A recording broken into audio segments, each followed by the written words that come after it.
Greetings everyone.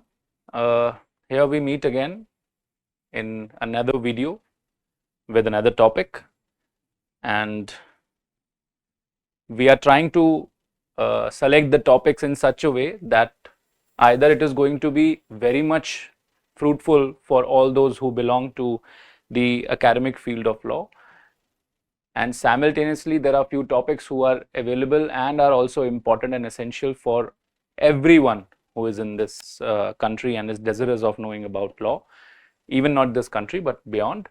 Whoever is willing to know about these topics and the perspective of law with respect to the interpretations that we have in this country.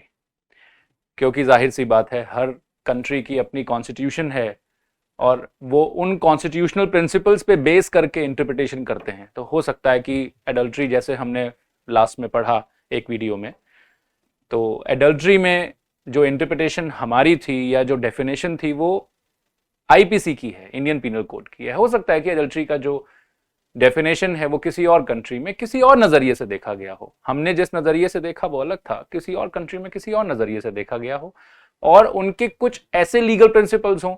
हो सकता है वो article 15, 14, 19, 21 ये सब ना हो, तो वो किस टचस्टोन पे उसको चेक करेंगे वो उस कॉन्स्टिट्यूशन पे डिपेंड करता है. तो एटलीस्ट इस कंट्री में जहां हमारे पास कॉन्स्टिट्यूशन ऑफ इंडिया है और हमारे जो स्टैट्यूट्स हैं, इनको कैसे देखा जाना चाहिए, क्या लीगल इंटरप्रिटेशन होती है, हम ट्राई यही कर रहे हैं कि इन सब चीज़ों पे थोड़ी बहुत एक अप्रोच और एक चर्चा हो जाए और ये सबके काम आए, सिविलियंस भी इसको देख सकें और जो कानून के जो विद्यार्थी हैं, जो छात्र हैं, वो भी इसको देख के अगर उनको कोई एडवांटेज मिल रहा हो तो at least that is also important for us. So likewise, the topic for today is strict liability and absolute liability. This particular topics pertains to a subject called tort, जिसको जो भी कानून का विद्यार्थी होगा तो समझ गया होगा कि टॉर्ट एक सब्जेक्ट है, द लॉ ऑफ टॉर्ट और ऑफ टॉर्ट्स. एक चर्चा है इस पे भी कि ये लॉ ऑफ टॉर्ट होता है कि लॉ ऑफ टॉर्ट्स होता है, जिसमें एक अप्रोच ये है कि लॉ ऑफ टॉर्ट बोला जाए या लॉ ऑफ टॉर्ट्स बोला जाए कि ये लिमिटेड हैं कि ये अनलिमिटेड हैं, मतलब ये बनाए जा सकते हैं कि ये लिमिटेड हैं कि बस इसी डेफिनेशन में आपका जो एक रॉन्ग एक्ट है उसको डाला जाए. तो लॉ ऑफ टॉर्ट्स कहता है कि इसको लिमिट कर दो, लॉ ऑफ टॉर्ट कहता है कि अनलिमिटेड होना चाहिए, एवर इवॉल्विंग होना चाहिए. दोनों का एमैल्गमेशन भी होता है, मतलब दोनों ही अप्रोचेस को इक्वली वेट देके भी उसका एक प्रिंसिपल सेट कर सकते हैं, उस सब्जेक्ट को पढ़ सकते हैं. तो लॉ ऑफ टॉर्ट हो या टॉर्ट्स हो, जो भी आप पढ़ते हो, ये कानून का विद्यार्थी तो बड़े अच्छे से समझ लेता है कि लॉ ऑफ टॉर्ट क्या है. ऑल्दो इसकी ओरिजिनेशन बहुत इंपॉर्टेंट है समझना, क्योंकि आई टेल यू 99%, ये हटा दीजिए जो कानून में, जो कानून के छात्र हैं या कानून से कहीं ना कहीं रिलेटेड हैं, उन्होंने ये थोड़ा बहुत सुना हो, इसके अलावा किसी को भी नहीं पता होता कि लॉ ऑफ टॉर्ट है क्या. कभी आप रोजमर्रा की भाषा में भी टॉर्ट वर्ड यूज नहीं करते, ये वर्ड भी यूज नहीं होता, बोलचाल की भाषा में भी इसको टॉर्ट वर्ड को यूज नहीं करते. तो एक बहुत बड़ा वैक्यूम है इस सब्जेक्ट को समझने का. और सिर्फ सोचिए, सिर्फ सिविलियंस में नहीं, जो कानून के छात्र हैं या फिर कानून में कहीं ना कहीं कोई करियर डेवलप कर रहे हैं, जो लॉ से रिलेटेड हैं, उनको भी टॉर्ट में ज्यादा दिलचस्पी है नहीं. और ये एस्पेक्ट हम टॉर्ट पढ़ते हुए भी पढ़ते हैं. जब हम लॉ ऑफ टॉर्ट पढ़ते हैं तो इस एस्पेक्ट को पढ़ा जाता है कि why there is a sluggish growth of this particular subject in the whole realm of statutes that we have, in the whole realm of law that we have in India. पूरे उस जमावड़े में एक ये टॉर्ट इतना धीरे क्यों develop हो रहा है, उसका एक बहुत बड़ा कारण है कि जो वकालत कर रहे हैं या जो लॉ से रिलेटेड करियर्स में हैं, वो टॉर्ट लॉ को डेवलप होने के लिए उतना एरिया नहीं दे रहे हैं. दैट मीन्स वो पाथ नहीं दे रहे हैं. और वो पाथ क्यों नहीं दे रहे हैं? क्योंकि उनको कहीं ना कहीं ये फ्यूटाइल लगता है कि हो सकता है कि इसमें कुछ ज्यादा अच्छी रेमेडी नहीं है, बहुत लंबे लंबे केस चल रहे हैं और जो रिलीफ है वो प्राइमरीली कॉम्पेंसेशन है। जो कॉम्पेंसेशन देने के लिए कुछ ज्यादा बड़े फैक्टर्स नहीं है। फैक्टर्स नहीं है तो आपको ही पता है कि फीस नहीं होगी, क्योंकि कॉम्पेंसेशन नहीं होगी तो फीस कितनी मिलेगी। अब जब कॉम्पेंसेशन ही आपको 50,000 मिलेगी तो आप 10,000 फीस समझ सकते हैं अपनी, 5,000 फीस समझ सकते हैं। 5,000 के लिए कोई 3-3, 4-4 साल केस नहीं चलाएगा। तो कहीं ना कहीं ये इकोनॉमिकली भी बहुत वायबल ऑप्शन नहीं बनता, इसीलिए उसमें जाने वाले वकील भी बहुत कम है। ये मैं अपनी तरफ से नहीं बोल रहा हूं, ये ऑब्जर्वेशंस हैं, which is one of the primary factor. Primary factor है और कोई फैक्टर नहीं है, प्राइमरी फैक्टर है कि इसका लॉ इसलिए डेवलप नहीं कर रहा है क्योंकि लॉ डेवलप कराने के लिए वकील उसमें इन्वॉल्व नहीं हो रहा है, क्योंकि वकील के लिए एक बहुत ही इकोनॉमिकली लेस वायबल ऑप्शन है ये। जहां पर इकोनॉमिकली अच्छा वायबल ऑप्शन, जहां पर इकोनॉमिकली ये बहुत डेवलपिंग है, वहां पर बड़े अच्छे से डेवलप हो रहा है इसका aspect. For example consumer protection act, वो एक लॉ ऑफ टॉर्ट का एरिना है, वो एक लॉ ऑफ टॉर्ट का पार्ट है, बड़े अच्छे से डेवलप हो गया, स्टैट्यूट बन गया, क्योंकि वहां पर कॉम्पेंसेशन का दायरा बढ़ रहा है तो वकील के लिए एक फीस बनती है, इसीलिए वहां पर वो जाके कानून बनवाता भी है, प्रेशर भी डालता है कि हमें ऑर्डर्स चाहिए। बट अदरवाइज अगर आप देखो तो जिन एरियाज में ज्यादा वकीलों की इन्वॉल्वमेंट नहीं है वो एरियाज नहीं डेवलप कर रहे। इसका मतलब लॉ ऑफ टॉर्ट जो है वो बहुत ही स्लगिश ग्रोथ पे, बहुत धीमे धीमे बढ़ रहा है। जहां जहां बस एक प्रेशर आया वहीं वहीं वो बढ़ गया, जैसे मेडिकल नेग्लिजेंस का केस। ये चर्चा मैं आपसे क्यों कर रहा हूं, भले ये इस टॉपिक की नहीं है, पर इस टॉपिक के पीछे का जो बैकग्राउंड है वो बहुत जरूरी है आपके लिए समझना, क्योंकि बहुत सारे लोग लॉ ऑफ टॉर्ट को बड़ा दरकिनार करके पढ़ते हैं, जबकि अप्रोच सही नहीं। लॉ ऑफ टॉर्ट एक बहुत ही महत्वपूर्ण बिंदु है विधि का ज्ञान लेने के लिए, और उस महत्वपूर्ण बिंदु पे अगर आप शुरुआत में या फिर उसके बेस को नहीं समझ पाएंगे तो कहीं ना कहीं आपको उस सब्जेक्ट से इंटरेस्ट हट जाएगा, उसको पढ़ने की जो आपकी मंशा है उसमें कहीं ना कहीं एक हानि आ जाएगी, और वो एक सही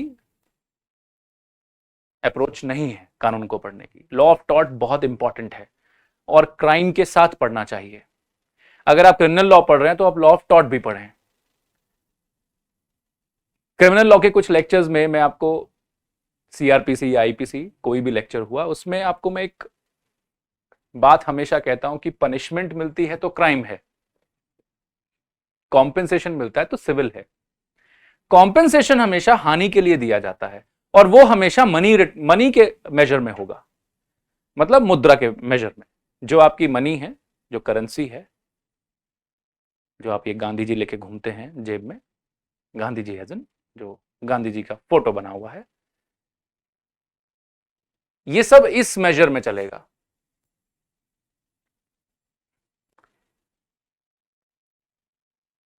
तो बहुत जरूरी है यह समझना कि कॉम्पेंसेशन में जब आप चले जाएंगे या फिर जब आप किसी हानि के लिए पैसा ले रहे होंगे तो उस सारे एस्पेक्ट को आप कहां डील करोगे, उसका major portion law of tort में है।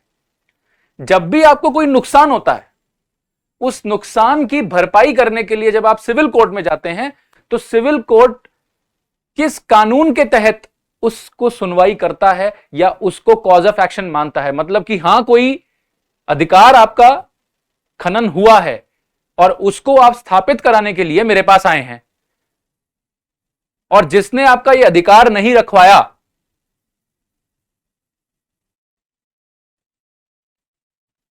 जिसकी यह ड्यूटी बनती थी कि आप अपना अधिकार एंजॉय कर सके, उस व्यक्ति को हम लायबल करेंगे कि तुम अब एक काम करो, इनके अधिकार को ना रखने की वजह से जो इनको हानि हुई है, जो नुकसान हुआ है, इसकी भरपाई करो। कैसे भरपाई करो? जेल जाके नहीं, फाइन देके नहीं, डेथ देके नहीं, आजीवन कारावास देके नहीं, मतलब पनिशमेंट देके नहीं, उस हानि के इक्वलेंट उसके मेजर को देखो, मनी में कितना आ रहा है, मतलब कितनी हानि हुई है।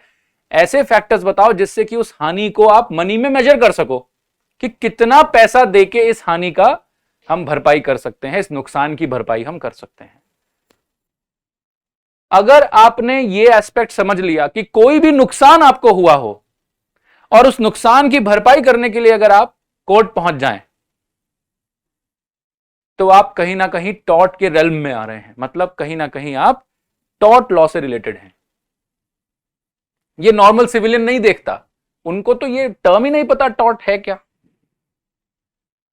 आप किसी से भी बात कर लीजिए, अगर आप नॉन लॉ बैकग्राउंड से हैं तो आप अपने घर में अपने पिताजी, भाई बहन, माताजी, पड़ोसी, रिश्तेदार, जिनको भी आप जानते हैं नॉन लॉ बैकग्राउंड के, मेनली लॉ वाला इसको सुन तो लेता ही है, भले ही वो उसको और डीप में पढ़े ना पढ़े, और आपके लॉ कोर्स के सिलेबस में जरूर है ये टॉपिक तो बड़ा आसान है, टॉपिक तो मैं आपको समझा ही दूंगा। इससे पहले आप भूमिका बनाइए, देखिए कि आपको किस नजरिए से पढ़ना है। तो आप उनसे पूछिए कि टॉर्ट लॉ क्या होता है, टॉर्ट नाम सुने हैं कभी? अगर एक भी आदमी हां कर दे, नहीं करेगा, क्यों? क्योंकि ये चर्चा में नहीं है। चर्चा में क्यों नहीं है? क्योंकि ये रोजमर्रा की जिंदगी में स्थापित नहीं करा जा रहा है, या फिर इसको दिखाया दर्शाया नहीं जा रहा है, बताया नहीं जा रहा है उनको कि देखो इस नुकसान की भरपाई तुम कोर्ट में जाके इस कानून के अंदर ले सकते हो, क्योंकि और किसी कानून में तो लिखा ही नहीं है। ये जितना भी कुछ है ये सब टॉर्ट लॉ में है।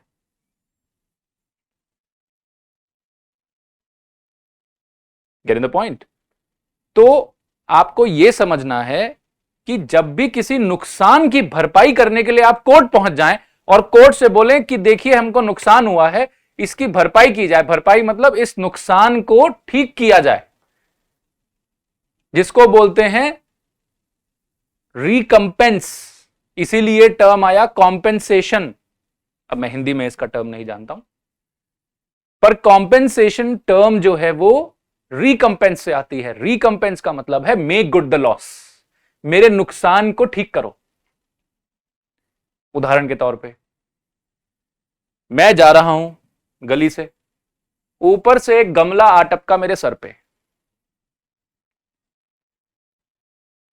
घरों में आपने देखा होगा गमले रखे हुए हैं छतों पे, बालकनियों में, बरामदों में, और कुछ तो इतने महान हैं कि वो बाहर लटका देते हैं गमले।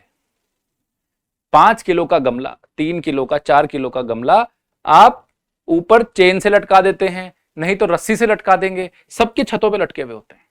आप देख लीजिए अपने आसपास।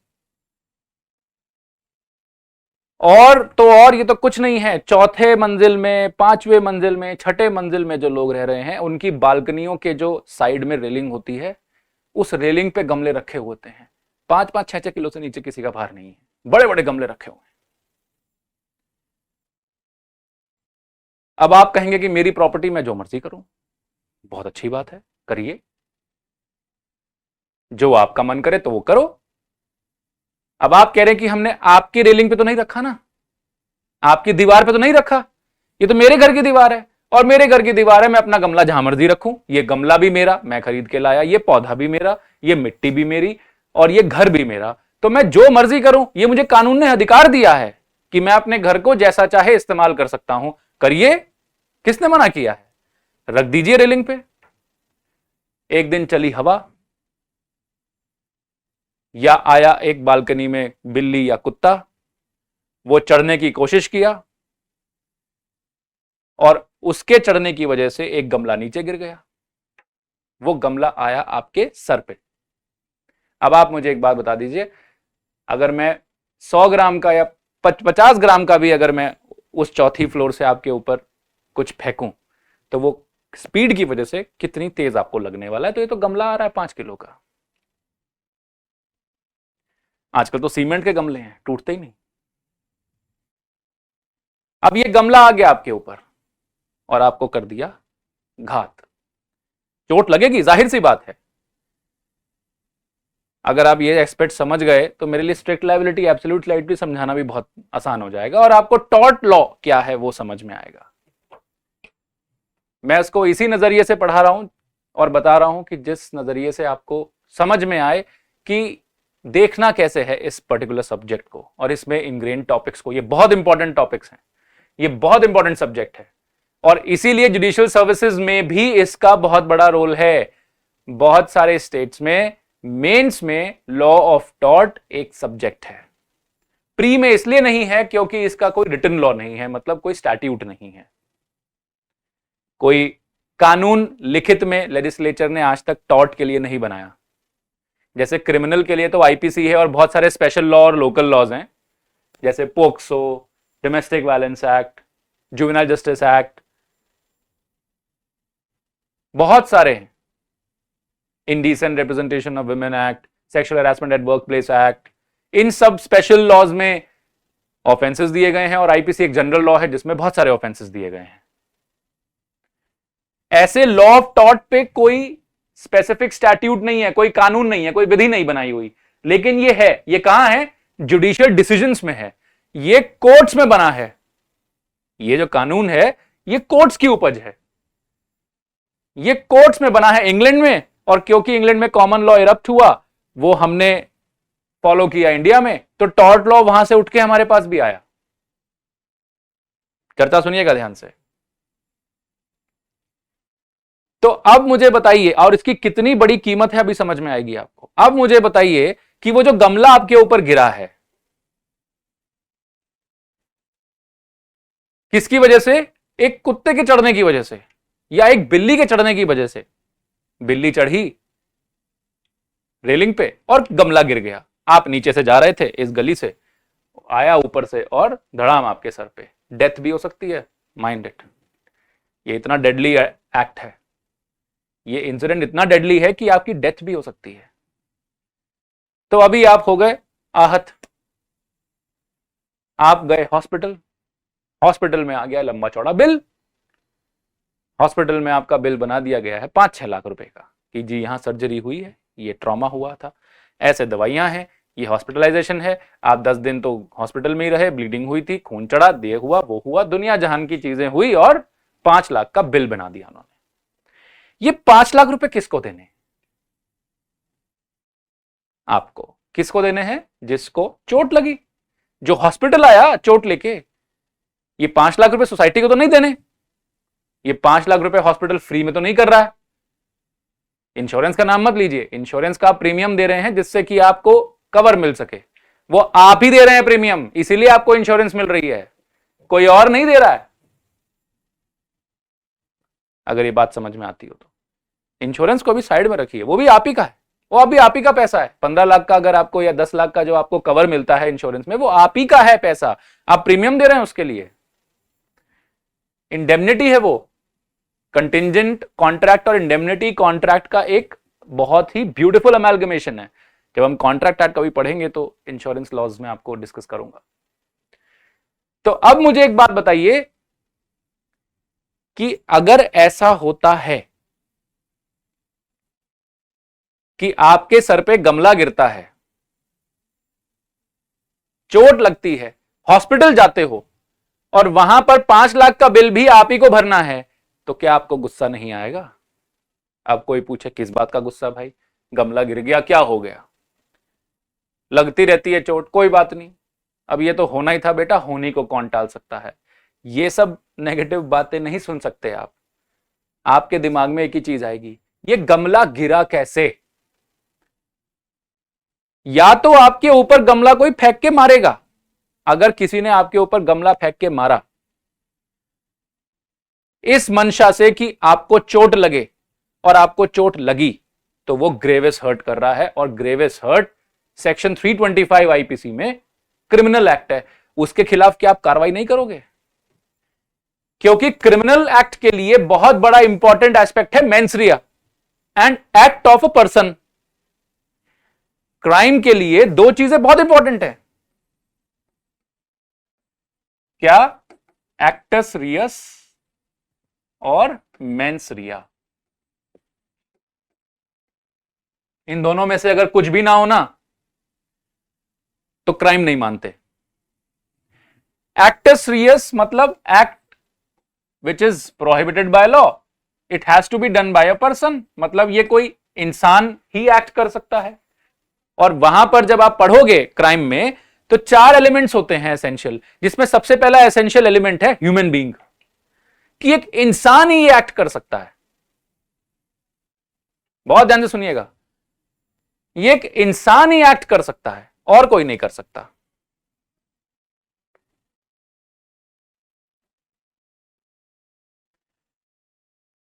ये इंसान एक्ट करेगा और उसके मन में एक मंशा होनी चाहिए इस एक्ट को करने की। अगर मंशा नहीं थी ये एक्ट करने की तो क्राइम नहीं मानते। इस पे हम चर्चा फिर कभी किसी और वीडियो में कर लेंगे, बहुत बड़ी चर्चा है ये। मोटे मोटे तौर पे समझिए कि अगर मैंने गमला उठा के आपको मारा तो मेरी मंशा थी आपको मारने की, और मैंने मारा, मेरे हाथ से हुआ ना, मैंने मारा और मेरी मंशा थी, तो अब क्रिमिनल लायबिलिटी मुझ पे आएगी, मुझे पनिश किया जाएगा। तो आपको गुस्सा आएगा ऑब्वियसली। अगर आपका फिर भी 5 लाख का खर्चा तो हो गया ना, फिर भी आप जा रहे हैं हॉस्पिटल, लेकिन आपके दिमाग में क्या चलेगा कि होनी को कोई नहीं टाल सकता, ये सब नहीं सुनोगे आप कहोगे जिसने मुझे मारा मुझे न्याय चाहिए, इसको दंड मिले। तो आप उसके खिलाफ एफआईआर कराओगे, ग्रेवियस हर्ट की 325 की एफआईआर होगी, एमएलसी होगी आपका, फिर विटनेसिंग होगी, मतलब विटनेसिंग एज इन की पूरा विवेचना होगी, इन्वेस्टिगेशन होगा, इन्वेस्टिगेशन के बाद कॉग्निजेंस होगा, फिर इंक्वायरी स्टेज, फिर चार्ज फ्रेमिंग, ट्रायल, ये सब चलेगा। और अंत में उसको अगर ये प्रूव हो गया कि उसी ने मारा है, उसकी मंशा भी थी और आपको चोट भी लग गई, अब कॉज एंड इफेक्ट दोनों जब प्रूव हो गए, कॉज ऑफ एक्शन प्रूव हो गया, तो उसको गिल्टी ठहरा के पनिशमेंट मिलेगी। बहुत सिंपल था। अब आपके सामने दुविधा देखिए एग्जाम्पल में क्या है। क्या ये किसी ने मारा? क्या ये किसी पर्सन का एक्ट था? क्या ये किसी ह्यूमन बीइंग का एक्ट था? वो तो जाएगा ना कोर्ट, वो कहेगा कि देखिए जनाब मेरे को गमला लग गया, किसने मारा? यही पूछेगा सबसे, किसने मारा, कौन है, किसका एक्ट है, किसका मेंस रिया, किसका एक्टस रियस, बताइए बताइए कौन ह्यूमन था? ये ढूंढेगा कोर्ट, क्योंकि यही एसेंशियल एलिमेंट्स ऑफ क्राइम है कि बताइए ह्यूमन कौन था, बताइए एक्टस रियस, बताइए मेंस रिया। अब आप कह रहे हैं सर ह्यूमन तो था ही नहीं, फिर कौन? कुत्ता था सर, कुत्ता बालकनी पे चढ़ा तो वो गिर गया। अब कुत्ता तो क्रिमिनल लायबिलिटी में आता ही नहीं, एक डॉग क्रिमिनली लायबल हो ही नहीं सकता, क्योंकि पर्सन वर्ड में ह्यूमन बीइंग आते हैं या फिर आर्टिफिशियल एंटिटी आते हैं जैसे कंपनी, कॉर्पोरेशन। एनिमल्स तो आते ही नहीं। तो आप कहेंगे अरे तो मतलब कोई कोई लायबिलिटी नहीं है? तो नहीं। बात समझ में आ रही है? कोई लायबिलिटी नहीं है। मुझे किसी के घर से गमला गिर के लग गया सर पे, मेरा 5 लाख का नुकसान हो गया, मैं 10 दिन 20 दिन अपना काम पे नहीं जा पाया, मैं 2,000 रुपए दिन का कमाता था, तो 10 दिन ना जाने की वजह से मेरा 20,000 40,000 का नुकसान हो गया, प्लस मेरे घर वाले जो परेशान हुए, प्लस मेरा ट्रांसपोर्ट का खर्चा जो हुआ, हॉस्पिटल से आना जाना, घर वालों का खर्चा जो हो रहा है, ये किसकी वजह से हो रहा है? टॉपिक अभी करेंगे, डोंट वरी। समझिए टॉर्ट लॉ क्या है, ये किसकी वजह से हो रहा है ये बताइए।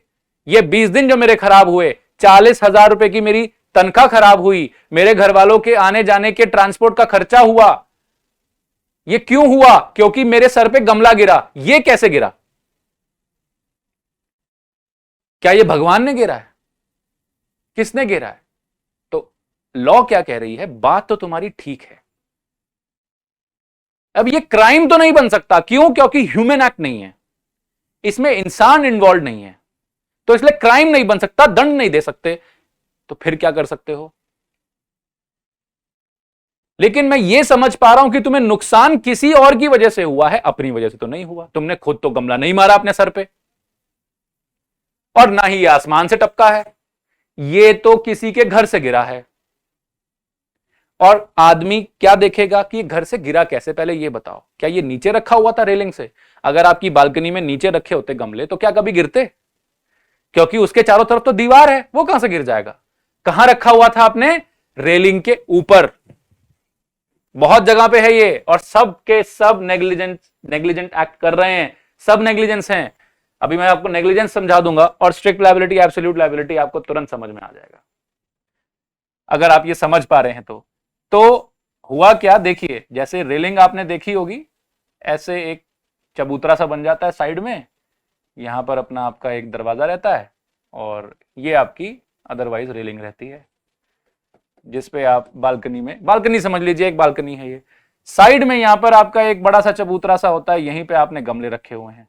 चौथे फ्लोर पे आप रहते हैं, नीचे से एक सड़क जा रही है,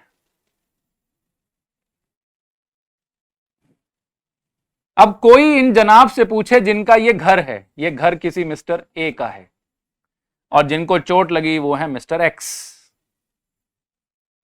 ये घर किसी मिस्टर ए का है, कोई जाके इन मिस्टर ए से ये पूछे कि सर बस ये बता दीजिए ये 5-5 किलो के गमले आपने कहां रखे हुए हैं। ऐसे तो आप एक काम करिए ना, सब कुछ अपने घर के बाहर लटका ही दीजिए, सारा भारी भारी सामान, है ना। ये जो इतने बड़े बड़े एडवर्टाइजमेंट लगे हुए हैं, इसमें क्या जरूरत है आपको कि लोहे का खंबा लगाया जाए, बहुत हैवी मेटल का फ्रेम लगाया जाए, उसको बहुत हैवी नट से कसा जाए और देखिए कि कहीं ये हवा आने पे गिर ना जाए। क्या जरूरत है इन सब चीजों की? लकड़ी का एक लट्ठा लाओ, उसको जमीन में गाड़ दो, गाड़ने की भी क्या जरूरत है, ऐसे ही रख दो, गिरता फिरे किसी पे भी। इतना किसी बिल्डिंग में फाउंडेशन बनाने की क्या जरूरत है, इतने नींव बनाने की क्या जरूरत है, इतना सीमेंट डाल रहे हो, अरे छोड़ो। बुर्ज खलीफा बना रहे हो तो क्या हो गया, ईंटों पे ईंटें रख के बना दीजिए। ये इतना सरिया डाल के, इतना बड़ा फाउंडेशन बना के और इतनी सिक्योरिटी कंसर्न्स को लेके, इतने रिक्टर स्केल का अर्थक्वेक आ गया तो गिर ना जाए, आपको क्या मतलब, आप अपना बनाओ। अर्थक्वेक आएगा गिरेगा तो भैया हमारा क्या है इसमें, हमारी क्या रेस्पॉन्सिबिलिटी। अब अर्थक्वेक आया तो गिर गया, हवा आई तो गिर गया, कुत्ता चढ़ा तो गिर गया। अरे भैया आपकी प्रॉपर्टी थी, अब समझिए इसमें आपकी कोर्ट क्या देख रही है कि बात तो इसकी सही है आदमी की। देखो कोर्ट कैसे बनाई लॉ ऑफ टॉट, क्या चीज को नजरिए में डाला। और अगर आप इस एस्पेक्ट को समझ गए तो आप लॉ ऑफ टॉट अब समझ गए, ये समझ लीजिए। क्योंकि क्राइम नहीं बन पा रहा है ना, पनिशमेंट तो नहीं दे पा रहे क्योंकि किसी का एक्ट नहीं है। तो अब ये जब सिचुएशन देखने लगे तो वो इंसान समझाया कि सर एक बात बताओ ना, गमला गिरा है तो किसी वजह से तो गिरा होगा। अब वो कह रहे हैं भैया हवा से गिरा है गमला, हमने तो कुछ नहीं किया। या वो कह रहे हैं कि कुत्ते से गिरा है गमला, हमने तो कुछ नहीं किया, वैसे तो बिल्कुल ठीक ठाक रखा हुआ था। ये कुत्ता ना चढ़ता तो गमला गिरता नहीं, ये बिल्ली ना चढ़ती तो गमला गिरता नहीं, ये कौवा बैठ के वहां से धक्का मार के ना उठता तो गमला गिरता नहीं। पहली बात कि ये गमला ऐसी स्थिति में रखा ही क्यों हुआ था कि इसके गिरने की संभावना बने। तो किससे पूछा जाएगा, मिस्टर ए बस ये बता दीजिए आपने गमला यहां रखने के पीछे पर्पस क्या है, आपने ऐसी स्थिति में गमला रखा ही क्यों कि ये गिरे और दूसरे को हानि पहुंचा दे। इसको गिरने की स्थिति में आपने रखा ही क्यों। आप इस गमले को रखने के बाद यहां पर सरिये लगवा सकते थे जिससे कि अगर कुछ भी धक्का लगे तो ये नीचे ना जाए, वहीं गिरे बालकनी में। ये प्रोटेक्शन देना आपकी जिम्मेदारी थी, जिम्मेदारी, कर्तव्य, duty. Law of taught duty बनाता है सबकी,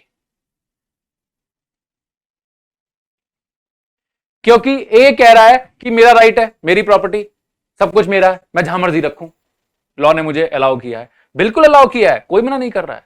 लेकिन लॉ ने एक्स को भी अलाउ किया है कि वो बिना किसी हानि के इस पब्लिक रोड पे चल सके, वो बिना किसी नुकसान को झेले इस पब्लिक रोड से जा सके। कोई नुकसान वो खुद अपना करता है तो वो तो उसकी जिम्मेदारी है, फिर थोड़ी कानून आपको कुछ कह रहा है। लेकिन आपकी वजह से अगर कुछ एक्स को नुकसान होता है तो उसकी तो जिम्मेदारी आपको लेनी पड़ेगी। वो कह रहा है मेरी वजह से कहां हुआ, ना मेरा एक्ट है और ना मेरा मंशा थी, मैं तो वहां था ही नहीं, तो मेरा तो मंशा ही कब कब बनेगी, मैं तो था ही नहीं वहां पे। ना मेरी मंशा थी कि मैं उसको मारूं और ना ही मैंने मारा है, तो मेरा एक्ट कहां हुआ। ये घर आपका, ये प्रॉपर्टी आपकी, ये गमले आपके, और ये यहां रखने की हरकत भी आपकी। ये यहां गमला रखने की हरकत भी आपकी थी। भले ही उस वक्त गमला उठा के आपने नहीं मारा तो आपका ये एक्ट नहीं माना जाएगा। गमला मारने वाला एक्ट आपका नहीं था, बिल्कुल सही बात है, लेकिन यहां तक तो आप ही का था ना। ये प्रॉपर्टी आप ही की है, जी हां। ये गमला आप ही का है, जी हां। ये गमला आप ही ने रखा था यहां पे, हाँ जी। तो आपने गमला उठा के नहीं मारा, लेकिन अगर ये गमला नीचे गिर के किसी को लगा है तो ड्यूटी तो आप ही की थी ना कि किसी को ना लगे। ये कौन ध्यान रखेगा कि आपकी प्रॉपर्टी की वजह से किसी का नुकसान ना हो?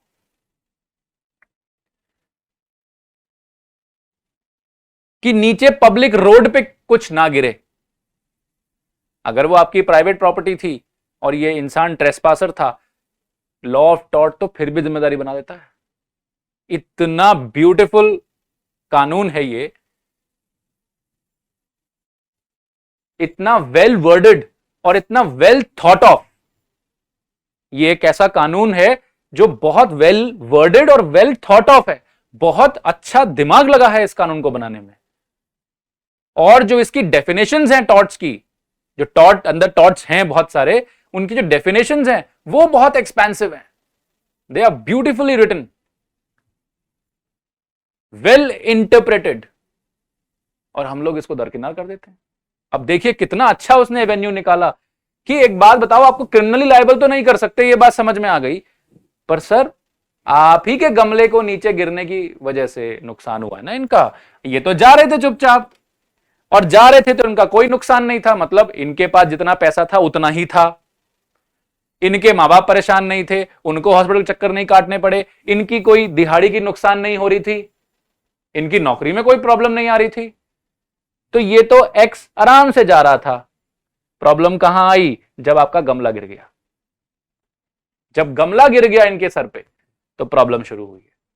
और वो आपका एक्ट था सर। आपको ध्यान रखना चाहिए था। तो किस चीज का? इस चीज का कि आपके किसी भी एक्ट से, कि सर मेरा एक्ट तो नहीं है पर ये आप ही का एक्ट है, आपकी ड्यूटी है कि आप ध्यान रखें। This is known as duty of care. इसी को क्या बोलते हैं? Duty of care.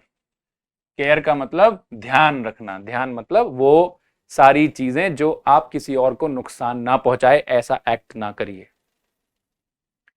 जैसे आपने देखा होगा कई बार लोग जनरेटर घर में रखते हैं और उसका जो एग्जॉस्ट पाइप है वो बाहर कर देते हैं गली की तरफ, तो गली से गुजरने वाला जो भी है वो मस्त लेड सूंघते हुए जाता है। वाह वाह वाह, क्या बात है। लाइट नहीं आ रही है, जनरेटर का एग्जॉस्ट बाहर है, वो काला धुआं फेंक रहा है, और जो वहां से गुजर रहा है वो बेचारा वो सूंघते हुए जा रहा है। कुछ लोगों को तो अच्छा लगता होगा, लेकिन बीमार कितनी जल्दी पड़ेगा, फेफड़ा कितनी जल्दी उसका खराब होगा। कोई बूढ़ा व्यक्ति या बच्चा जा रहा होगा तो वहीं बीमार पड़ जाएगा। इतना टॉक्सिक फ्यूम है वो। तो भैया जनरेटर आपका, प्रॉपर्टी आपकी, आपने किसी पे जानबूझ के, मंशा से, जानबूझ के, इंटेंशनली ये एग्जॉस्ट नहीं डाला कि लो तुम भी ये फ्यूम सूंघिए मर जाओ, ये लो। ऐसा कुछ नहीं हुआ कि तुम्हें बीमारी हो जाए इसलिए तुमने ऐसा किया। लेकिन ये एक्ट तो अल्टीमेटली आपका है ना, कि आपने उसका एग्जॉस्ट पब्लिक रोड पे बाहर कर दिया। अपने घर के अंदर करो, घर के अंदर क्यों नहीं करते?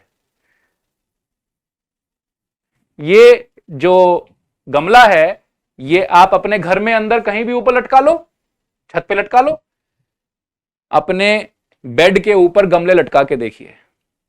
देखिए कितना अच्छा लॉजिक है। अपने बेड के ऊपर जहां आप सोते हैं उसके ऊपर गमले लटका दीजिए रस्सी से। यही हरकत तो आपने कर रखी है ना बालकनियों में, वो भी पब्लिक रोड के ऊपर। और ये हर जगह दिख जाएगा आपको।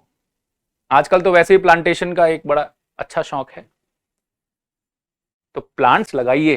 ये बहुत अच्छा है ग्रीनरी के लिए, ऑक्सीजन के लिए और आपके घर की सुंदरता के लिए भी, लेकिन दूसरे का नुकसान ना हो। लगाने के चक्कर में जगह नहीं है तो मत, ऐसा मत करिए कि जहां पर नहीं आप केयर कर सकते, उसके कुछ भी हानि करने की संभावना हो, वहां पर भी लगा दिया जाए। सड़क के ऊपर आप लटका दे रहे हैं भारी भारी गमले, सिरेमिक के बने हुए, मिट्टी के बने हुए, सीमेंट के बने हुए गमले, प्लास्टिक के बने हुए गमले, ये सब गमले लटक रहे हैं। और ये ऐसी स्थिति में पड़े हैं कि अगर जरा भी हवा चल गई तो ये नीचे गिर जाएंगे, और नीचे गिरे कोई खड़ा हुआ तो उसको चोट पहुंच सकती है। तो ये ध्यान तो आपने देना है। इसीलिए लॉ ऑफ टॉर्ट ने क्या किया कि देखिए क्राइम में तो आपको मैं नहीं पनिश कर सकता क्योंकि ये आपने जानबूझ के मंशा से नहीं किया, लेकिन था ये आपका एक्ट, और आपकी क्या ड्यूटी बनाई कि आपको ध्यान रखना चाहिए था। इसको यहां रखने से पहले इस बात के बारे में सोचना चाहिए था कि ये गिर गया तो नुकसान करेगा, इसको मैं प्रोटेक्ट करके रखूं। तो आपने अपनी ड्यूटी नहीं निभाई। ड्यूटी होगी तो किसी ना किसी का कोरिलेटिव राइट भी होगा। आप ड्यूरल कॉरिलेटिव्स तो जानते ही हैं, where there is a right there is a duty, और where there is a duty there will be always a right in another person। अगर किसी के पास राइट है तो अगले पर दूसरे की ड्यूटी होती है, अगर उसके पास ड्यूटी है तो किसी ना किसी का राइट होगा। तो इसका राइट था कि इसको कोई नुकसान ना हो आपके एक्ट से।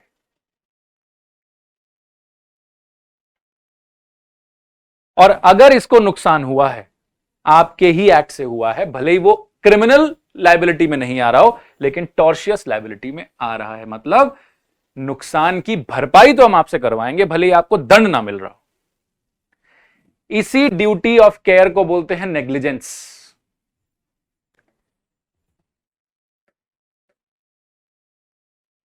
इसी ड्यूटी ऑफ केयर को बोलते हैं नेग्लिजेंस।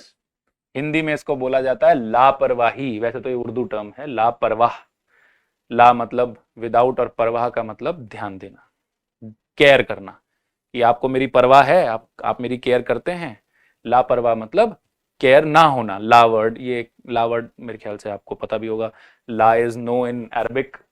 तो लापरवाह without any care, no care, जब आप केयर नहीं लेते, जब ध्यान नहीं रखते, इसी को लापरवाह बोलते हैं।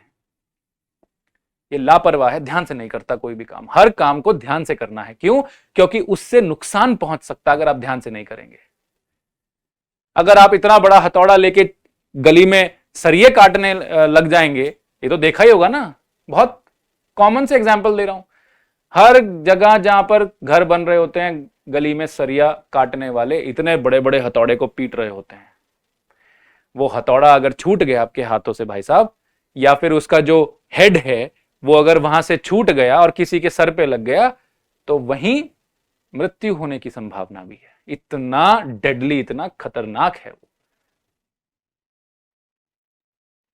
तो आप ध्यान से करिए ये काम, क्योंकि आपने भले ही उसको मारना तो नहीं था, लेकिन आपके एक्ट से वो मर सकता है। तो आपको अपने एक्ट ध्यान से करने हैं। ये लॉ ऑफ टॉर्ट ने बनाया। अब सोचिए कि आप रोजमर्रा में इतनी कितनी चीजें देखते हैं कि यार ये भी ध्यान नहीं दे रहा, ये भी ध्यान से नहीं काम कर रहा। ये सब लॉ ऑफ टॉर्ट में आपके लिए कहीं ना कहीं एक एवेन्यू है, एक इंसिडेंट है। इतना इंपॉर्टेंट कानून है ये। क्या ये बात समझ में आई सबको? बहुत इजी है। और अगर कोई ध्यान नहीं देता अपनी ड्यूटी पे, जो उसका ड्यूटी ऑफ केयर था, अगर ये नहीं करता वो, और उसकी वजह से किसी को हानि हो जाए, किसी का नुकसान हो जाए, तो ये माना जाता है कि आप नेग्लिजेंट हैं, आप नेग्लिजेंट थे। अगर हानि नहीं होती तो कोई दिक्कत नहीं है। मान लीजिए ये गमला गिर जाता, किसी को नहीं लगती, तो अब आपके ऊपर कोई क्यों आएगा? वो तो वैसे ही बेचारा नीचे गिर गया। हाँ, ये बोल सकते हैं कि भाई आगे से ध्यान रखो, क्योंकि किसी को लग जाती तो लेने के देने पड़ जाते। तो ये जरा एक्ट मत करो, ये गमले हटा दो यहां से। अभी तो किसी का नुकसान नहीं हुआ, तो कोर्ट में कोई नहीं ले जाएगा आपको। लेकिन अगर किसी को लग गया, जैसे ये भाई साहब को लगा, इनका 5 लाख रुपया, अब देखो कितना नुकसान हुआ है, देखो कैसे कैसे हो रहा है। ये नुकसान एक हो रहा है 5 लाख रुपए का हॉस्पिटल का बिल, इसका 40,000 रुपए की दिहाड़ी खराब हुई क्योंकि ये 20 दिन ऑफिस नहीं गया। 20 दिन ऑफिस नहीं गया तो पैसा कटेगा ना, सीधी सी बात है। इसके माँ बाप को जो आना जाना पड़ा, उसमें 10,000 रुपए का ट्रांसपोर्ट लग गया। जो और लोग परेशान हुए, चलो वो तो अलग, उन पे हम नहीं जाएंगे, पर कम से कम घर वालों का जो आपका ट्रांसपोर्ट लगा वो अलग। प्लस आपको जो मेंटल ट्रॉमा हुआ, जो आपको अब अगले 2-3 महीने दर्द सहना पड़ेगा और ये इतनी मुश्किलात सहनी पड़ेंगी, उसका क्या? तो उसका भी एक एस्टिमेट बनाइए कि चलिए 2 लाख रुपए में क्या पता आप संतुष्ट रहें। तो देखिए 50,000, 5 लाख और 2 लाख, 7,50,000 रुपए का नुकसान आपका सामने सामने दिख गया। 7.50 लाख, 7.5 लाख रुपए का नुकसान हो रहा है आपका। ये किस वजह से हुआ? क्योंकि ये गमला गिरा। गमला क्यों गिरा? क्योंकि ये ए जो है, जिसकी प्रॉपर्टी में गमला रखा, उसने प्रॉपर्टी में अपने गमला ढंग से नहीं रखा था, ये नेग्लिजेंट था। इसीलिए लॉ ऑफ टॉर्ट ने नेग्लिजेंस बनाया, negligence as a tort identify किया कि इसको नेग्लिजेंस बोला जाए। क्योंकि ये पूछ रहा है ये क्या एक्ट है, ये तो कहीं लिखा ही नहीं हुआ कानून में।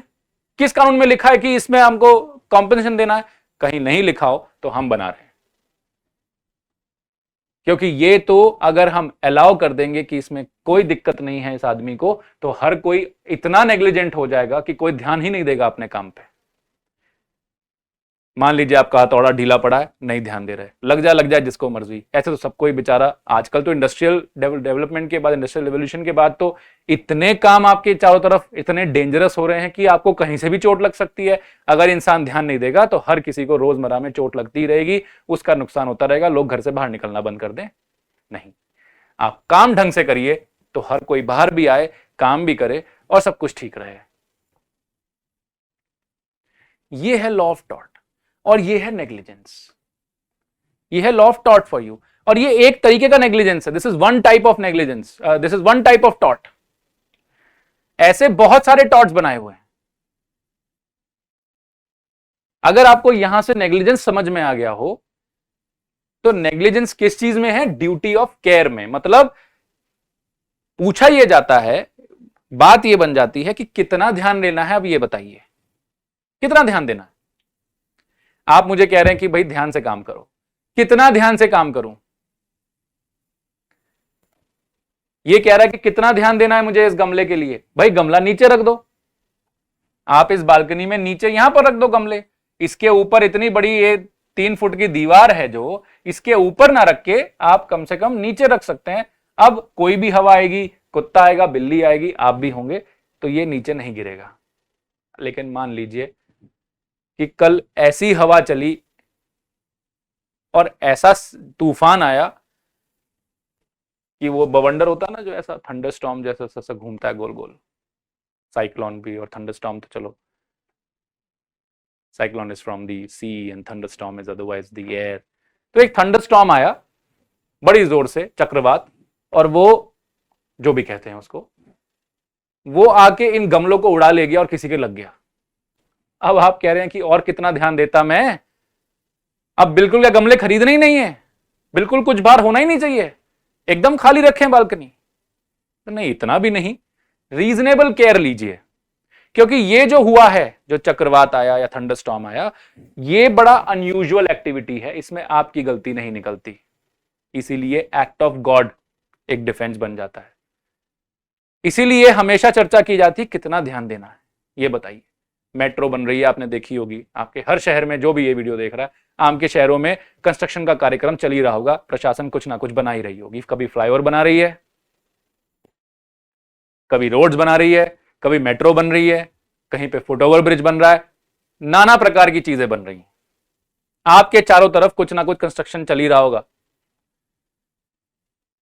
तो मुझे एक बात बताइए, जब ये मेट्रो बन रही थी, दिल्ली वाले या फिर जो भी मेट्रोपॉलिटन सिटीज में देख रहे हैं मेट्रो बनते हुए, आपने देखा होगा जब ये मेट्रो बन रही थी, इतने बड़े बड़े बोल्डर्स आ रहे थे, इतनी बड़ी बड़ी मशीनरीज लगी हुई थी, इतना बड़ा बड़ा वो गर्डल्स आप आपस में अटैच कर रहे थे। अगर उनमें से कोई आप पे गिर जाता तो आप कितनी ही दूर ड्राइविंग कर रहे थे।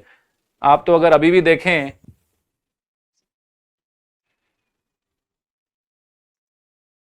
अभी भी अगर आप देखें तो अगर ये मेट्रो पिलर है मान लीजिए, तो इस साइड और उस साइड इतना ही एक गैप होता है, और एक कुछ 6 फुट के आसपास या 5 साढ़े 5 6 फुट के आसपास एक यहां पर कॉर्डनिंग कर दी जाती है, कॉर्डन ऑफ कर दिया जाता है, मतलब बंद कर दिया जाता है उस एरिया को। और इधर भी गाड़ियां चल रही होती हैं अपनी मस्त, और यहां से भी गाड़ियां आ रही होती हैं, और यहां भी लोग चल रहे होते हैं, अंदर भी लोग होते हैं।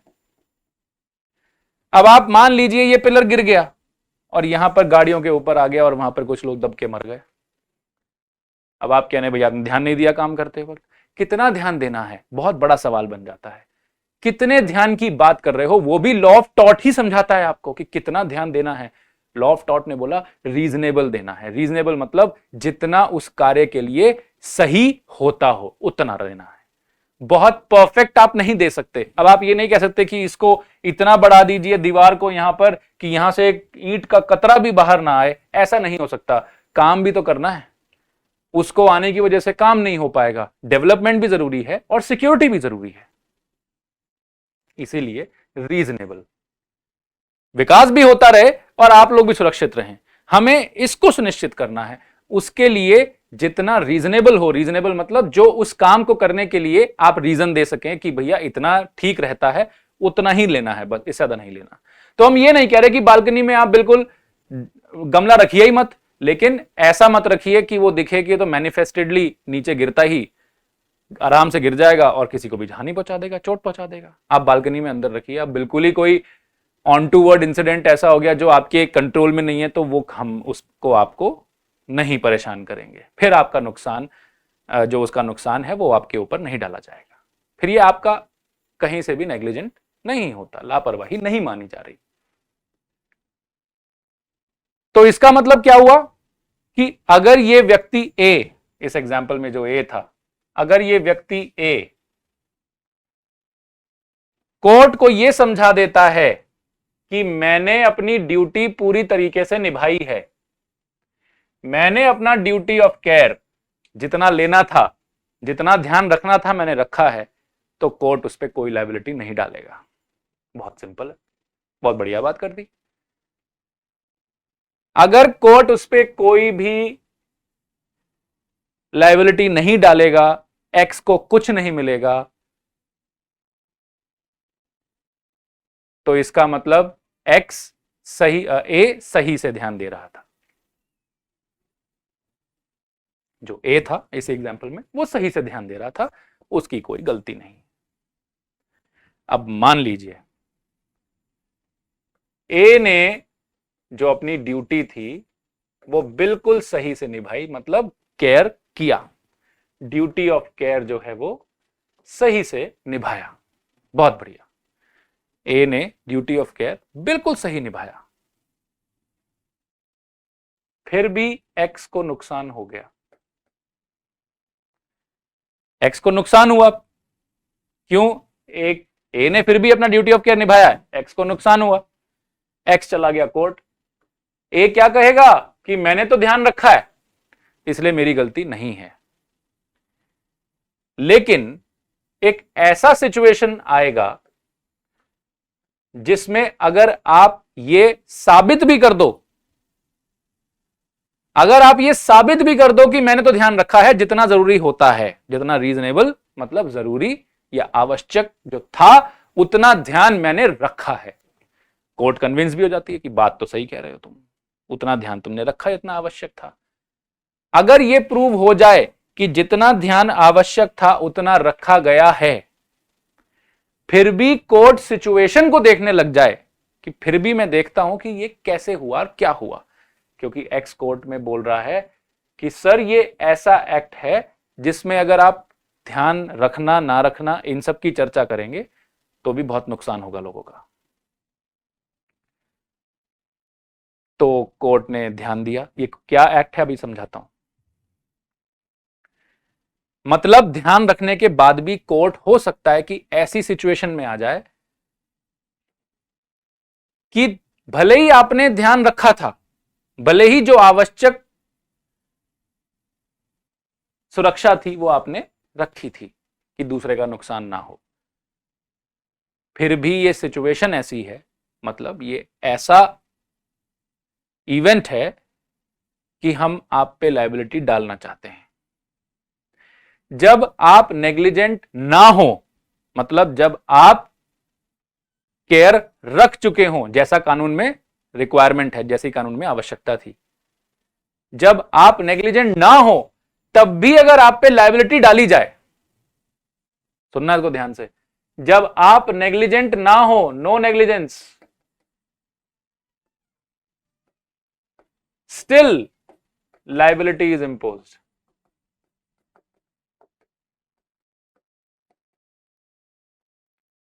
जब आप ध्यान रख रहे थे फिर भी आप पे लायबिलिटी डाल दी जाए, इसी को बोलते हैं स्ट्रिक्ट लायबिलिटी। अब इतनी बड़ी राम कहानी जो आपने सुनी ये यहीं तक आने के लिए थी, नहीं तो आपको क्या ही समझ में आएगा ना कि स्ट्रिक्ट लायबिलिटी कहां पे काम करती है।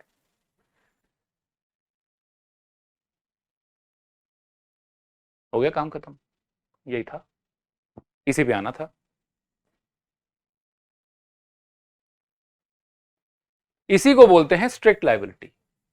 जब आप नेग्लिजेंट नहीं हैं, मतलब आपने रीजनेबल केयर किया, आवश्यक सुरक्षा आवश्यक ध्यान दिया है अपने काम को करने से पहले, फिर भी अगर नुकसान हो जाए तो देखा जाए तो मैंने तो आपको यही बताया कि लायबिलिटी नहीं होगी।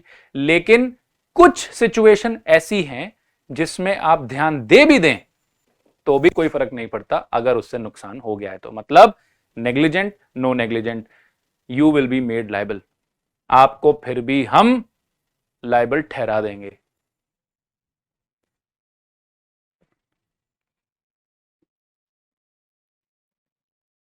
आपको फिर भी हम नुकसान की भरपाई करने के लिए बोलेंगे। इसी कॉन्सेप्ट को बोला गया स्ट्रिक्ट लायबिलिटी। स्ट्रिक्ट है, स्ट्रिक्ट मतलब it does not see that if you were reasonable और नॉट। वो नहीं देख रहा कि आपने ध्यान दिया था कि नहीं दिया था, वो बड़ा स्ट्रिक्ट होके चल रहा है, अगर नुकसान हुआ तो भरपाई करनी पड़ेगी। ये कौन सा सिचुएशन है, यही बस हम पढ़ेंगे। उससे पहले मैं बस आपको एब्सोल्यूट लायबिलिटी का एक ग्लिम्स और दे दूं, फिर हम इनको तरीके से पढ़ेंगे। अब मुझे समझाना आसान हो जाएगा कि क्या लिखा है। तो स्ट्रिक्ट लायबिलिटी क्या है? जब आप लापरवाह हो कि नहीं हो, आप पे लायबिलिटी डाल दी गई तो लॉ बड़ा स्ट्रिक्ट हो गया ना। बड़े स्ट्रिक्ट हो यार तुम, मेरी गलती नहीं है तब भी मुझे सजा दे रहे हो, क्या कर सकते हैं। नुकसान हो गया उसका आपके एक्ट से, पर सर मेरी गलती तो नहीं आ रही, मैंने ध्यान भी रखा है और जानबूझ के मैंने किया नहीं। हाँ तो क्राइम नहीं है, तो टॉर्ट भी नहीं है सर अदर, लेकिन नुकसान उसका हुआ है। और ये जो एक्ट तुम कर रहे थे ना, इस पे बहुत ज्यादा ध्यान चाहिए। मतलब इसमें हम नेग्लिजेंस नहीं देखते, नेग्लिजेंस नो नेग्लिजेंस हम नहीं देखते, हम तो बस ये देख रहे हैं कि आपके एक्ट से उसका नुकसान हुआ है। ये नजरिया है लायबिलिटी पुट करने, इसीलिए इसको, क्योंकि तभी तो मैं स्ट्रिक्ट हो रहा हूं। लीनियंट होता तो मैं क्या बोलता कि ठीक है कोई बात नहीं, इसका वही इसकी गलती नहीं है, इस पे नहीं आ रहा है, लीनियंट है हम। और जब इसकी गलती नहीं है तब भी अगर आप पे अगर थोप दिया जाए कॉम्पेंसेशन, तो फिर तो आप स्ट्रिक्ट हो गए और ये स्ट्रिक्ट लायबिलिटी हो गई। स्ट्रिक्ट लायबिलिटी में एक बड़ी अनोखी बात है, स्ट्रिक्ट लायबिलिटी में आप नेग्लिजेंस तो नहीं देखते, नेग्लिजेंस था कि नहीं, ये लायबिलिटी इंपोज कर देते हो, लेकिन कुछ डिफेंसेस हैं। डिफेंसेस मतलब कुछ ऐसी चीजें हैं जिनको अगर आप प्रूव कर दो तो आप पे लायबिलिटी नहीं डालेंगे। जैसे कि act of God, oh my God तो सबने देखी है, सेकंड वाली नहीं फर्स्ट वाली।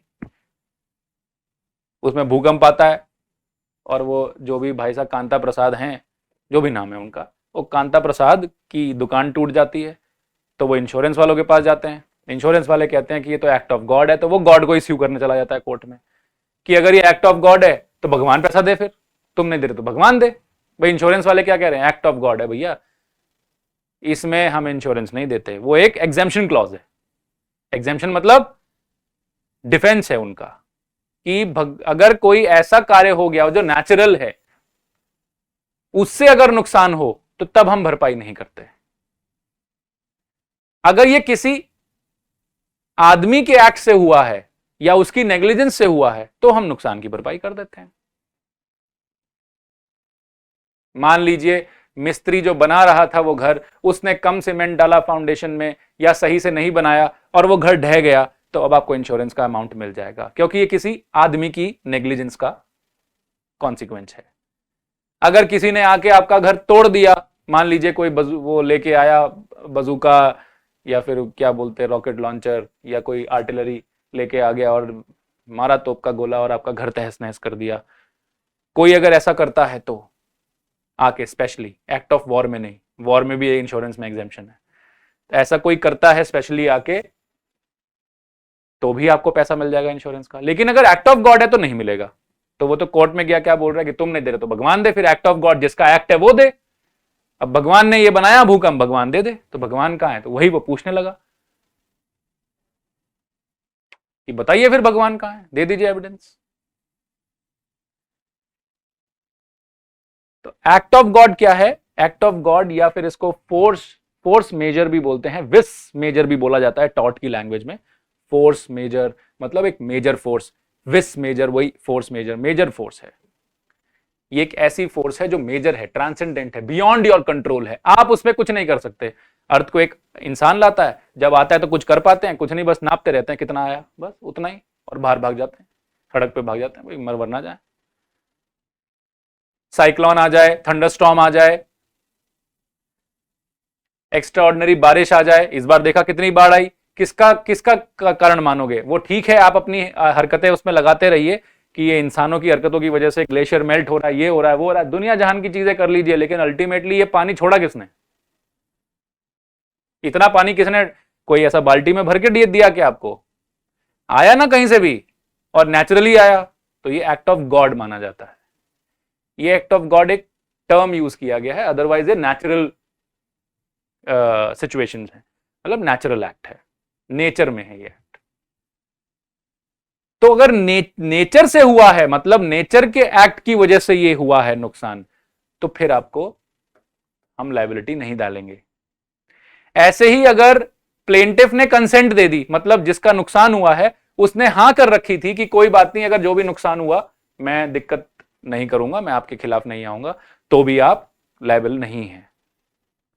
तो ऐसे कुछ 4 डिफेंसेस हैं जो कानून ने आइडेंटिफाई किए कि अगर ये डिफेंस आप ले लेते हो, ये साबित कर देते हो, तो फिर हम आपको छोड़ देंगे।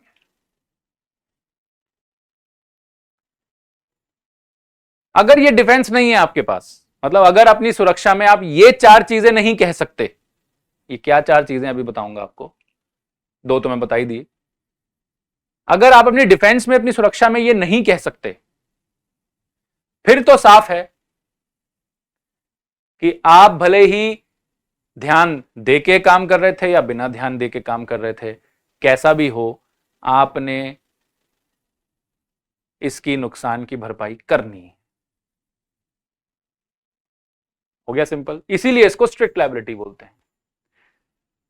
अब अगर आप सिचुएशन चेंज कर दें, थोड़ी और ग्रेव कर दें, ये एक ग्रेव सिचुएशन होगी तभी तो आप स्ट्रिक्ट होंगे ना, मतलब ये ऐसी सिचुएशन होगी जिसमें नुकसान होने की संभावना बहुत ज्यादा है, तो आपकी अगर हम ध्यान देना ना देने पे आ जाएंगे, तो आपका जो ये एक्ट है ये कैसे रुकेगा? ये क्या एक्ट है अभी हम वही समझेंगे नेक्स्ट। मैं आपको इन दोनों में डिफरेंस बता दूं और इन दोनों को रिलेट कर दूं, जिससे कहानी पूरी हो जाए। इसके बाद तो वो फॉर्मेलिटी में जाएंगे हम लोग। कहानी यही है, कानून यही है, और कानून को सरल शब्दों में समझ लीजिए, उसके बाद आपको जो शब्द लिखे हैं वो समझ में आ जाएंगे। तो एक सिचुएशन है जिसमें आपको स्ट्रिक्ट लायबिलिटी बनाई जाएगी, ऐसे ही एक और ग्रेव सिचुएशन है जिसमें एब्सोल्यूट लायबिलिटी बनाई जाएगी। बहुत सारे सीएस और सीए के स्टूडेंट्स भी हैं जो एब्सोल्यूट और स्ट्रिक्ट लायबिलिटी प्रिंसिपल्स पढ़ते हैं, ये उनके लिए भी वीडियो बहुत इंपॉर्टेंट है। सीएस, सीए या सीएम में जो आप चार्टर्ड अकाउंटेंसी और कंपनी सेक्रेटरीज और कॉस्ट एंड मैनेजमेंट अकाउंटेंसी में जो बच्चे एस्पायरेंट्स हैं जो देते हैं ये एग्जाम, या जो हैं वो स्ट्रिक्ट और एब्सोल्यूट लायबिलिटी प्रिंसिपल वो भी पढ़ते हैं, उनको भी लॉ ऑफ टॉर्च का एक ग्लिम्स दिया जाता है, क्योंकि अकाउंटिंग में सब चीजें पता होनी चाहिए, लॉ का भी बहुत बड़ा एस्पेक्ट आ जाता है। तो उनके भी कोर्स में, सिलेबस में ये चर्चाएं हैं, और बहुत से बच्चे कंफ्यूज रहते हैं, कई सारे बच्चे मुझसे पूछते हैं। खैर जब वो लॉ में आ जाते हैं फिर तो उनको ये सिलेबस का पार्ट हो ही जाता है, अच्छे से समझ ही लेते हैं। But otherwise also if I meet someone who is from this background, they keep on asking me the difference because they fail to understand what is the difference, otherwise because they both are speaking the same thing। दोनों ही एक चीज देखते हैं कि भैया negligence हो ना हो लायबिलिटी डाल दो, तो फर्क क्या है स्ट्रिक्ट होने में और एब्सोल्यूट होने में? देखिए पहली बात तो स्ट्रिक्ट लायबिलिटी प्रिंसिपल जो है वो एक सिचुएशन है जिसको हमें कंट्रोल में रखना है, और स्ट्रिक्ट लायबिलिटी प्रिंसिपल जो है वो यूके में डेवलप हुआ। स्ट्रिक्ट लायबिलिटी जो प्रिंसिपल है वो यूके में डेवलप हुआ है। केस है Ryland versus Fletcher. Ryland versus Fletcher, if I am not wrong 1868, factual जानकारी है देख लीजिएगा, इतना वैसे लिखा भी हुआ है मैंने, 1868। ओके, हाउस ऑफ लॉर्ड्स, ठीक है, उस वक्त की सबसे बड़ी कोर्ट। तो यूके में 1868 में, 1868 में ये डेवलप हुआ, और इसमें डिफेंसेस थे, मतलब अगर आप वो 4 डिफेंस में से कुछ भी प्रूव कर दें, जिसमें और 2-3 ऐड हो गए थे बाद में, चार डिफेंसेस या 2-3 और, मान लीजिए 6 डिफेंसेस अगर उसमें ऐड कर दें तो स्ट्रिक्ट लायबिलिटी में पूरा कॉन्सेप्ट यही है कि स्ट्रिक्ट लायबिलिटी मतलब negligence, no negligence, liability will be imposed upon you, but if you have defences out of 6 then no liability will be imposed upon you. इसको बोलते हैं स्ट्रिक्ट लायबिलिटी। ये यूके में डेवलप हुआ in the case of Ryland versus Fletcher. अभी हम पढ़ेंगे उसको, अब उसी पे जाएंगे ध्यान देने, वो मैं क्विकली आपको बता के I will and the video. फिर ये एब्सोल्यूट लायबिलिटी क्या हुआ भाई, और इसके साथ क्यों पढ़ा जाता है ये? क्योंकि ये इसी की सीरीज में है।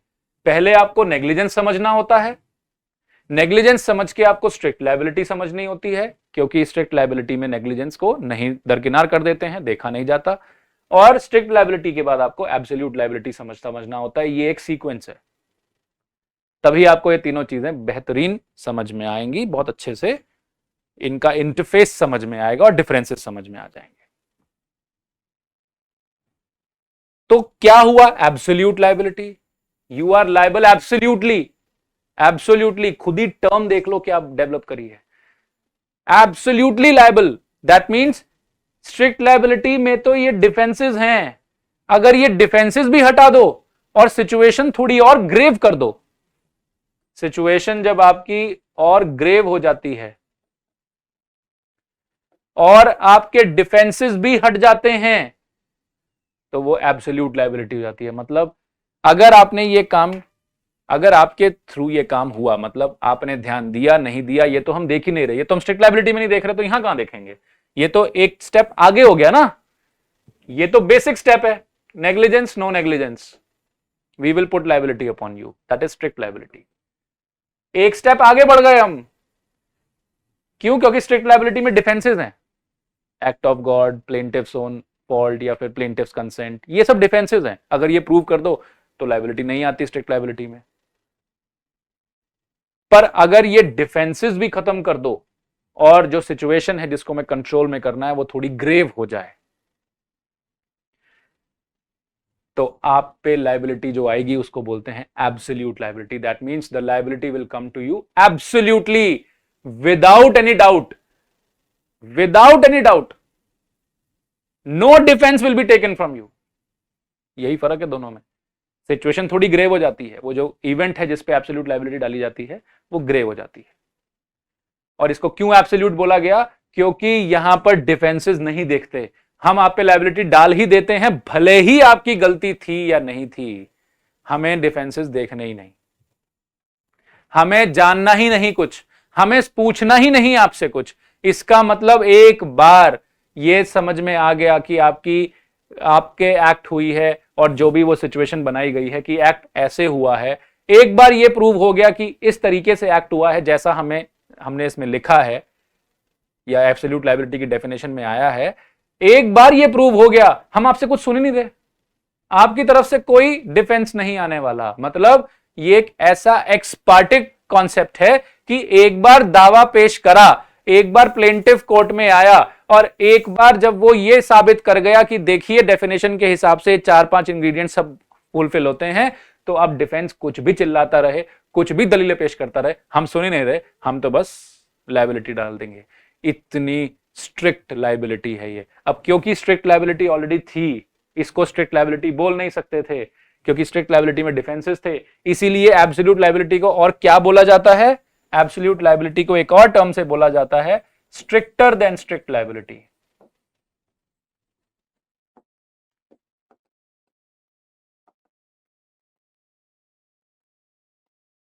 स्ट्रिक्टर देन स्ट्रिक्ट लायबिलिटी, ये स्ट्रिक्ट लायबिलिटी है, इसमें डिफेंस थे तो लायबिलिटी उड़ जाती थी। ये इससे भी स्ट्रिक्ट है, इसलिए स्ट्रिक्टर देन स्ट्रिक्ट, जैसे रेयरेस्ट ऑफ द रेयर, ऐसे स्ट्रिक्टर देन स्ट्रिक्ट लायबिलिटी। ये उससे भी स्ट्रिक्ट है, यहां तो कुछ सुनते ही नहीं। ये एक यूनिलैटरल कॉन्सेप्ट है, ये एक एक्स पार्टी कॉन्सेप्ट है। एक्स पार्टी मतलब जहां डिफेंस ही नहीं है, मतलब जहां पे आप प्रतिवादी को सुन ही नहीं रहे, तो आप बस वादी का प्रूफ देख के, वो इंग्रेडिएंट्स फुलफिल होते देख के, या कि बस उसको ये दिखाना है कि सिचुएशन थी और देखो ऐसा ऐसा हो गया। ये जो आपने बोला था ना कि ऐसा होगा तो हम लायबिलिटी डाल देंगे, देखो ऐसा हो गया, बस इसके अलावा हम कुछ नहीं सुन रहे, हम दूसरी पार्टी को सुन ही नहीं रहे, हो गया जी, प्रूव कर दिया उन्होंने। आप सिर्फ वो बताइए कि ये प्रूफ हुआ है कि नहीं, अगर इसके खिलाफ कोई एविडेंस है तो वो लेके आइए। आपकी बात हम कोई नहीं सुन रहे, हम तो बस ये सुनेंगे कि ये जो बात कह रहा है ये सच है कि नहीं, बस उतनी सच्चाई देखेंगे। आपकी कोई डिफेंस नहीं है कि ये एक्ट ऑफ गॉड था, इसने खुद हाँ करी थी, ये किया था, वो किया था, हम कुछ नहीं सुन रहे। लायबिलिटी आप पे जाएगी ही जाएगी, कॉम्पेंसेशन दीजिए इसको। इसको बोला गया एब्सोल्यूट लायबिलिटी, इसलिए नाम दिया गया। और ये जो एब्सोल्यूट लायबिलिटी है ये इंडिया की देन है। जैसे strict liability Rylands versus Fletcher UK की देन है, ऐसे ही absolute liability MC Mehta versus union of India के केस में इंडिया की देन है। ये एब्सोल्यूट लायबिलिटी प्रिंसिपल इंडिया में डेवलप हुआ है। टॉर्ट लॉ में इंडिया का अगर कोई कंट्रीब्यूशन है तो वो ये है, एब्सोल्यूट लायबिलिटी प्रिंसिपल। और इसको देख के तो और भी जुरिस्डिक्शन दंग हो गई थी कि, और ये 1975 में हुआ है। तो सोचिए, MC Mehta versus union of India, बहुत सारे केसेस हैं, उसमें से एक केस है, क्योंकि MC Mehta versus union of India ये 1975 नहीं, 1987। MC Mehta union of India के बहुत सारे केसेस हैं।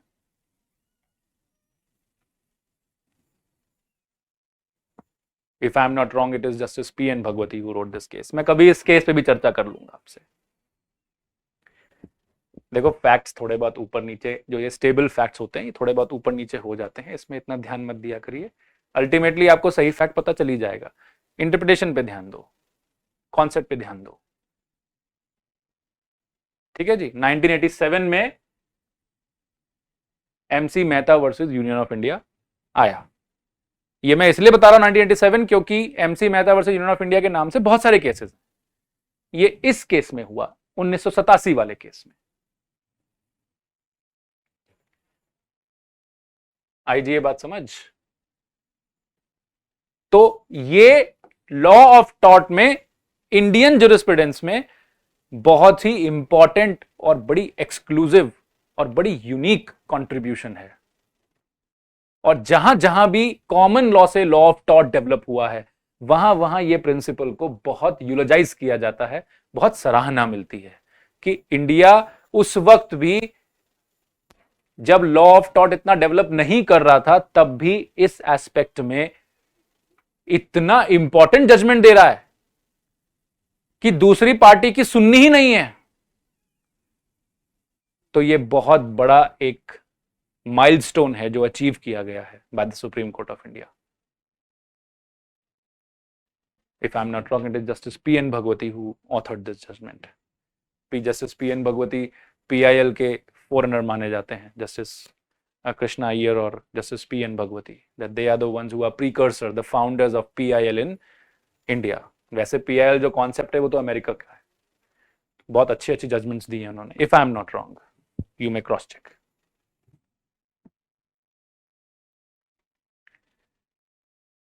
क्लियर है जी ये बात?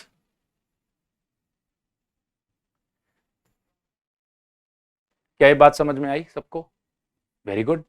तो हमें ये समझ में आ गया कि नेग्लिजेंस कैसे डेवलप हुआ, हमें ये समझ में आ गया कि स्ट्रिक्ट लायबिलिटी क्या करती है, हमें समझ में आ गया कि एब्सोल्यूट लायबिलिटी क्या है। तो स्ट्रिक्ट और एब्सोल्यूट में क्या डिफरेंस है कि absolute liability stricter than strict liability है। मतलब जो स्ट्रिक्ट लायबिलिटी में आप दूसरी पार्टी को सुनने के लिए फिर भी आपने 5-6 एवेन्यूज बना रखे हैं, कुछ डिफेंसेस दे रखे हैं, इसमें तो वो भी खत्म।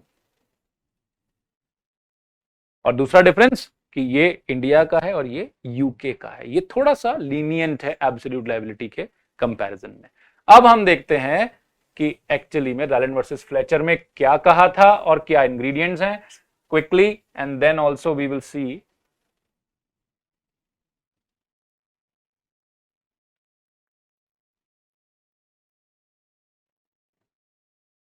कि MC Mehta versus union of India में क्या कहा है और क्या इंग्रेडिएंट्स हैं। रायलैंड वर्सेस फ्लेचर में वो सिचुएशन जब स्ट्रिक्ट लायबिलिटी लगाई जाएगी वो क्या है, क्या स्टेटमेंट आपके लिए इंपॉर्टेंट है, देख लीजिए।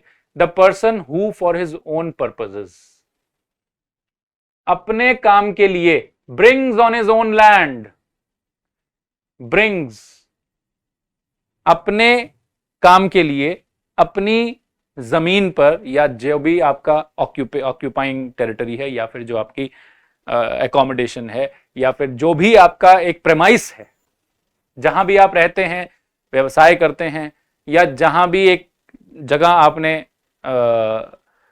खरीदी हुई है, एक प्लॉट ऑफ लैंड भी हो सकता है, एक घर भी हो सकता है, वहां पर क्या कर रहे हैं? ब्रिंगिंग ऑन योर लैंड, कुछ ला रहे हैं। क्या ला रहे हैं? वहां लाके उसको कलेक्ट करके रखते हैं, मतलब वहां पर लाके आपने इकट्ठा करके रखा है। एंड कीप, और रख दिया है वहां पर। कलेक्ट कर रहे हो या तो वहां पर, या फिर आप उसको वहीं पे स्टोर कर रहे हो। There anything likely to do mischief, क्या लेके आ रहे हो? The person who for his own purpose bring on his land and collects and keeps there anything likely to keep mischief. क्या लेके आ रहे हो? What is this anything? Situation समझिए। स्ट्रिक्ट लायबिलिटी लगती कब है यह समझना है हमें। हर केस में स्ट्रिक्ट लायबिलिटी नहीं लगती। स्ट्रिक्ट लायबिलिटी एक स्पेसिफिक इवेंट पे लगती है। उस इवेंट को ही समझ रहे हैं हम कि वो कौन सा इवेंट है, वो कौन सा सिचुएशन है जिसमें स्ट्रिक्ट लायबिलिटी लगती है। देख लेते हैं। अगर कोई व्यक्ति अपने जमीन पे, अपनी लैंड पे कुछ ऐसी चीज लाके या तो इकट्ठी करे या वहीं पे स्टोर कर दे जो एनीथिंग, एनीथिंग जेनेरिक टर्म है। हमें नहीं पता, हमने ये नहीं बताया कि गैस ले आओ, वाटर ले आओ, कोई सॉलिड ले आओ, हम ये सब नहीं बता रहे। कुछ भी, ये तो केस में पता चलेगा कि ये लाना डेंजरस था कि नहीं। Anything likely to do mischief, mischief मतलब to pose danger. Likely to do mischief, mischief मतलब जो नुकसान कर सके। आईपीसी में मिसचीफ पढ़ेंगे तो आपको प्रॉपर्टी का नुकसान करने को मिसचीफ बोलते हैं। अगर आप किसी की प्रॉपर्टी का नुकसान कर दें तो आप मिसचीफ करते हैं। यहां पर मिसचीफ क्या है? प्रॉपर्टी नहीं, इंसान का भी नुकसान हो सकता है। ऐसी कोई चीज लेके आ रहे हैं जो नुकसान कर सके। इफ इट एस्केप्स, अगर वो बाहर चली जाए। कहां से बाहर जाएगी? एस्केप का मतलब बाहर हो जाना, भाग जाना। जहां है वहां से बाहर हो जाना। एस्केप कहां से एस्केप होगी? लैंड से। जो आपकी लैंड है उसके बाहर अगर चली गई तो उसको एस्केप बोलते हैं। अगर वो एस्केप कर गई तो क्या होगा? Must keep it at his own peril.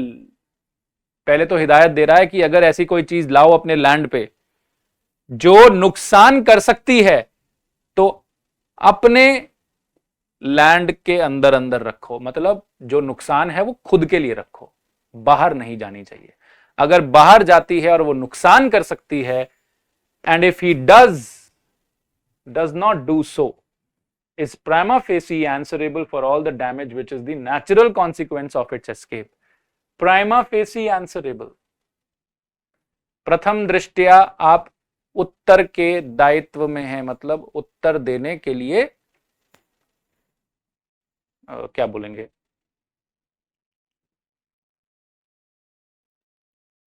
वह उत्तरदायित्व है।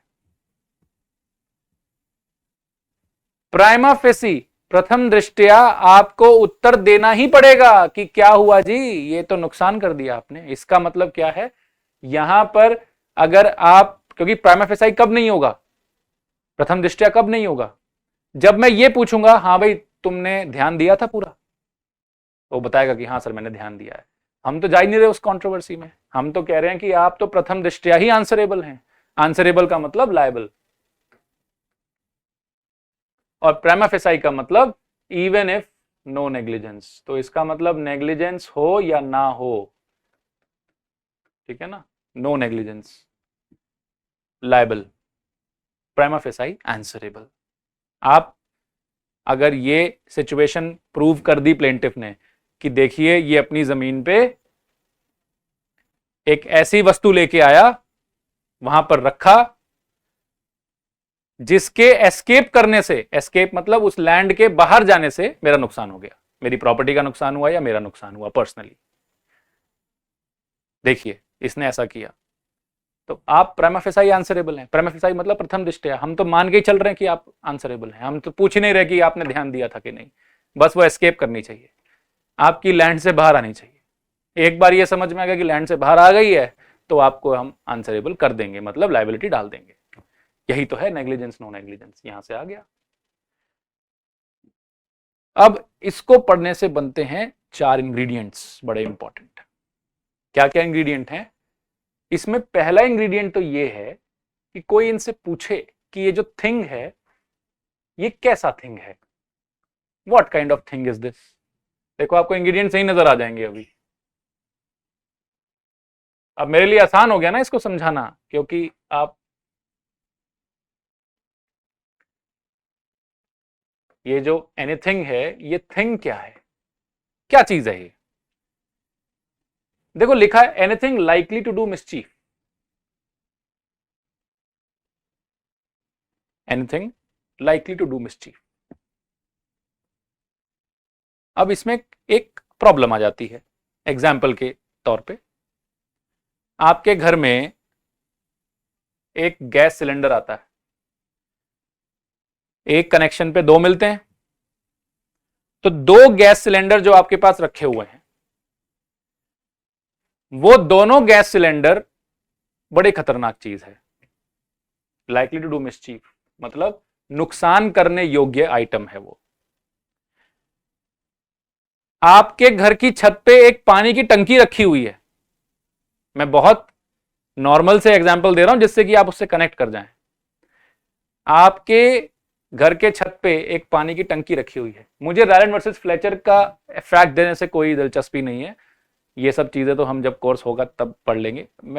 आप बहुत सरलता से समझिए, ये फैक्ट भी उतना दमदार नहीं जितना मैं आपको नॉर्मली बता रहा हूं। तो जो पानी की टंकी आपके घर के ऊपर रखी है, जरा जाके देखिए कितना लीटर की है। कई जगह पे 1000, कई जगह पे 1500, कई जगह पे 2000 लीटर, कई जगह पे 500 भी है। 500 तो मिनिमम है। 1500 2000 लीटर तक रख लेते हैं लोग घर में। छोटा सा घर होगा, 2000 लीटर पेट्रोल 2000 लीटर पानी उसमें भर के रखेंगे। क्या ये इतना सारा पानी, अब कोई पूछे कि ये जो थिंग में अगर वाटर डाल दिया तो क्या पानी नुकसान करता है किसी का? क्या पानी नुकसान करता है कभी किसी का? आप कहेंगे नहीं, पानी क्यों नुकसान करेगा? पानी अगर आपके घर से बाहर निकल गया किसका नुकसान करेगा?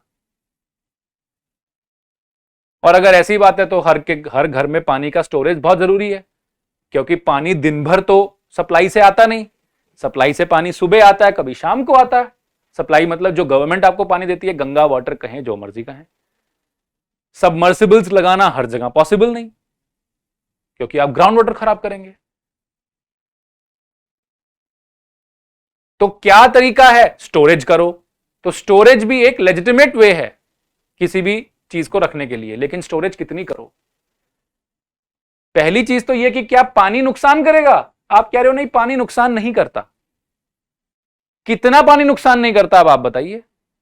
अगर मान लीजिए आपका 200 गज का एक घर है, 200 गज अच्छा खासा, दिल्ली में 200 गज का घर होना मतलब कोठी होना, अच्छी खासी जगह।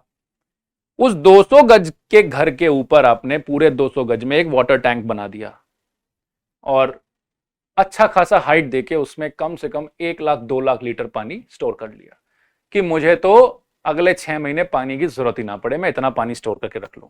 अब सप्लाई हो ना हो, मैं 2 लाख लीटर पानी स्टोर करके रख लूं।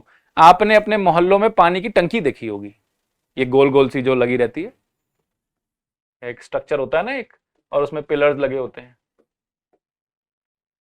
ये पानी की टंकी आपने देखी होगी मोहल्लों में लगी हुई, इसमें आता है 4 लाख लीटर पानी, जो पूरे मोहल्ले के लिए बहुत है। 2-3 दिन 4 दिन आराम से चल जाए, ये पूरे मोहल्ले के लिए बहुत है। माइंड इट, ये भरता है, इससे लोगों के घर पानी सप्लाई किया जाता है। आपने क्या किया? अब ये कितने ही गज में बना है खुद ही सोच लीजिए। आपने क्या किया? आपने घर के ऊपर छत में पूरा एक बड़ा वाटर टैंक बनाया और उसमें 2 लाख 3 लाख लीटर पानी स्टोर कर लिया। साल भर की टेंशन ही खत्म। अब आप कह रहे हैं पानी कौन सा नुकसान करता है भाई? अगर पानी इसके घर से बाहर चला भी गया तो किसका नुकसान करता है? इतना पानी नुकसान करता है। कोई चीज अगर इनहेरेंटली डेंजरस नहीं है, मतलब उसकी नेचर में डेंजर नहीं है, तो वॉल्यूम में डेंजर आता है। जैसे आपके घर में एक गैस सिलेंडर पड़ा है, अगर वो फटता है तो घर में ही रहेगा, घर में ही उसका इफेक्ट रहेगा। लेकिन अगर आपके घर में 5 या 10 गैस सिलेंडर पड़े हैं, जबकि आप एक छोटे से 4 बंदों के हाउस होल्ड हो, तो इतने लाना, जबकि ये इनहेरेंटली डेंजरस है, मतलब जो उसके अंदर एलपीजी है वो कंबस्टिबल है, उसने अगर आग पकड़ ली तो फटेगा। पर 1 या 2 रख सकते हो, 10-10 20-20 घर में रखोगे तो वो बाहर भी जाएगा और सबका नुकसान करेगा, बम्बार्डमेंट हो जाएगी अच्छी खासी। इस चीज को इन्होंने बोला कि जो आप ये थिंग की परिकल्पना कर रहे हैं, ये थिंग जो है ये हो तो कुछ भी सकता है, इनहेरेंटली डेंजरस या नॉन डेंजरस। अब वाटर जो है देखा जाए तो अपनी नेचर में डेंजरस नहीं है, वाटर अगर देखा जाए तो अपनी नेचर में डेंजरस नहीं है, लेकिन जब इसको वॉल्यूम में लाया जाए तो ये डेंजरस बन जाता है। ये तो थिंग का एग्जाम्पल हुआ। दूसरा आपके लिए जो जरूरी है वो समझना कि जिस लैंड पे आप इसको लेके आ रहे हैं, क्योंकि अब होगा क्या, मान लीजिए आप इंडस्ट्रियल काम कर रहे हैं, इंडस्ट्रियल काम में तो आप कहेंगे कि मुझे 4-5 लाख लीटर की पानी की जरूरत पैसे ही पड़ जाती है 2-2 दिन में, तो अगर मैं 500 या 1000 लीटर का टैंकी लगाऊंगा तो मेरा काम ही नहीं बनना। बहुत सारी फैसिलिटीज होती है जहां पर पानी की बहुत जरूर रिक्वायरमेंट है, वहां पर आपको बहुत सा पानी स्टोर करना पड़ता है। तो फिर इसमें एक कॉन्सेप्ट आया non natural use of land का, लैंड से रिलेट हुआ non natural use of land. Non natural use of land का मतलब कि लैंड जो है, मतलब जो आपकी प्रॉपर्टी है जिसपे आप ये सामान लेके आ रहे हो, ये थिंग लेके आ रहे हो, इसका क्या नेचर है, मतलब ये किस लिए यूज हो रही है बताओ। अगर ये हाउस होल्ड है तो 2 सिलेंडर काफी है, अगर ये एक रेस्टोरेंट है तो 20 सिलेंडर भी कम है, क्योंकि रेस्टोरेंट दिन में 2000-3000 लोगों को खाना खिलाता है और एक हाउस होल्ड दिन में 4 लोगों को खाना खिलाती है। तो आप उसी से मल्टीप्लाई करके देख लो, जब 4 लोगों के लिए आपके पास स्टोर में 2 सिलेंडर हैं, तो आप खुद ही सोचिए कि स्टोर में आपके पास 3000 लोगों को खाना खिलाने के लिए कितना सिलेंडर होना चाहिए। तो वहां पर रेस्टोरेंट में जो आप स्टोर करेंगे वो आप 2000-3000 सिलेंडर भी 200-300 सिलेंडर भी कर सकते हैं, 2000 ज्यादा हो जाएगा। आजकल तो खैर गैस पाइपलाइंस आ गई हैं तो आपके पास रेगुलर सप्लाई है, पर जब सिलेंडर्स की बात की जाए, जो एलपीजी गैस सिलेंडर्स हैं, तो एक रेस्टोरेंट हो, एक मेस हो, एक फूड फैसिलिटी हो, गुरुद्वारा जहां पर लंगर चलता हो, कहीं भंडारा चलता हो, देगे हो, वहां पर आप लकड़ी ना डाल के गैस यूज करना चाहते हो, जैसे किसी दरगाह में बहुत बड़ी देग है, उसका मीम भी वो उसका एक रील्स भी आती रहती हैं। तो आप खुद सोचिए, ऐसी जगहों पे इतने लोगों को खाना खिलाने के लिए आपके पास स्टोर अच्छा खासा होना चाहिए ना। तो आपके ऑक्यूपेशन क्या है, लैंड पे आप क्या नेचर ऑफ एक्टिविटी कर रहे हैं, इस पे डिपेंड करेगा कि आप कितना कलेक्ट कर सकते हैं। इसीलिए कॉन्सेप्ट आया non natural use of land. एक तो हो गया थिंग कि जरूरी नहीं है कि वो इनहेरेंटली डेंजरस हो, इनहेरेंटली मतलब कि वो अपने नेचर में ही डेंजरस हो, जैसे एलपीजी इनहेरेंटली डेंजरस है, वो अपने नेचर में डेंजरस है, पर पानी अपने आप में डेंजरस नहीं है, वो वॉल्यूम से डेंजरस होता है।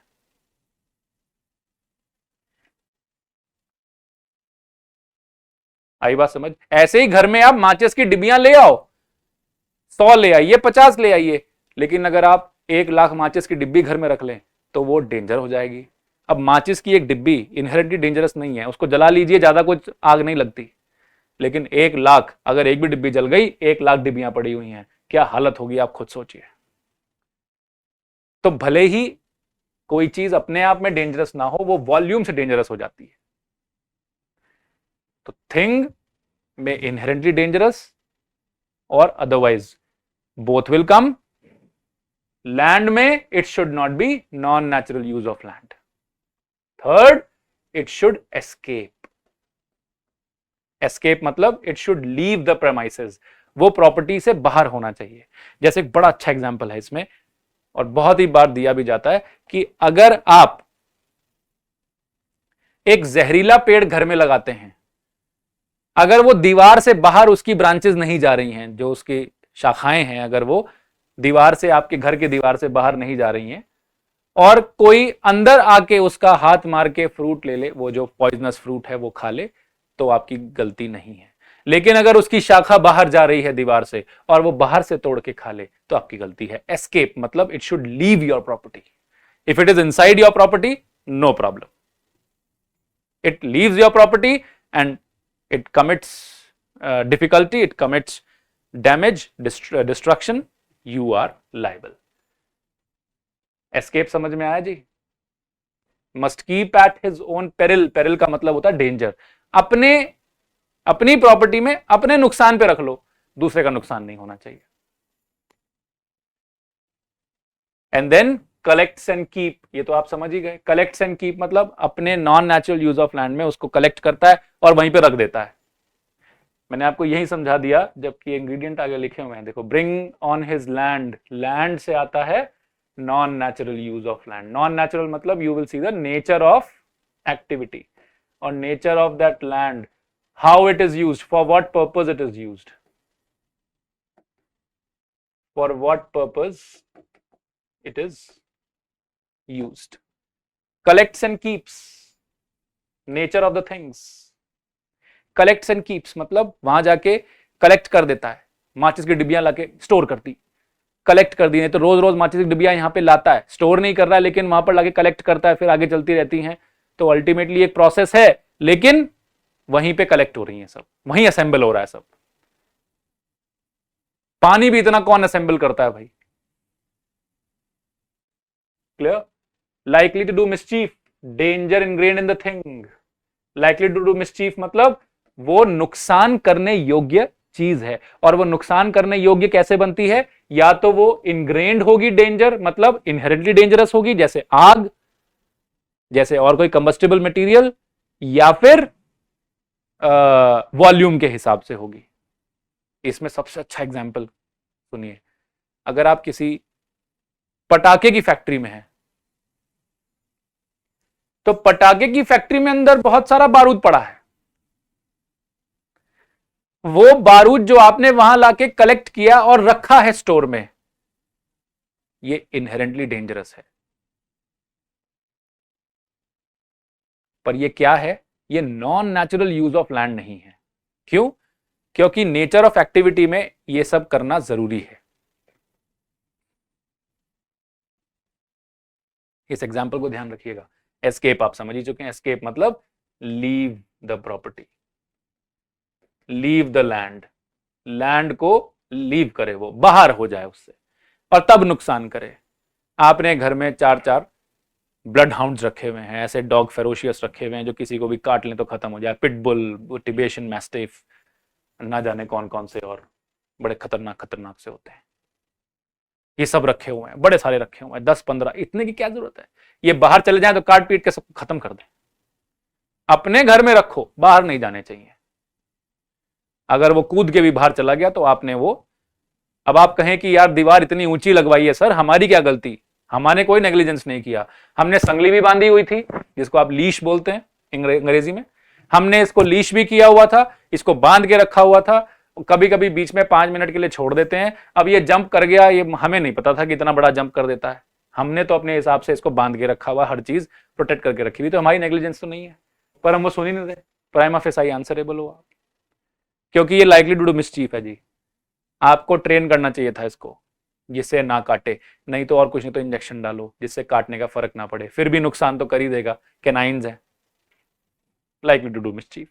इसलिए आजकल वो नेग्लिजेंस के बहुत केसेस हो रहे हैं कि आपके पेट ने बच्चे को काट लिया, आपके पेट ने ये कर दिया। अपने कंट्रोल में रखिए, लीव द लैंड।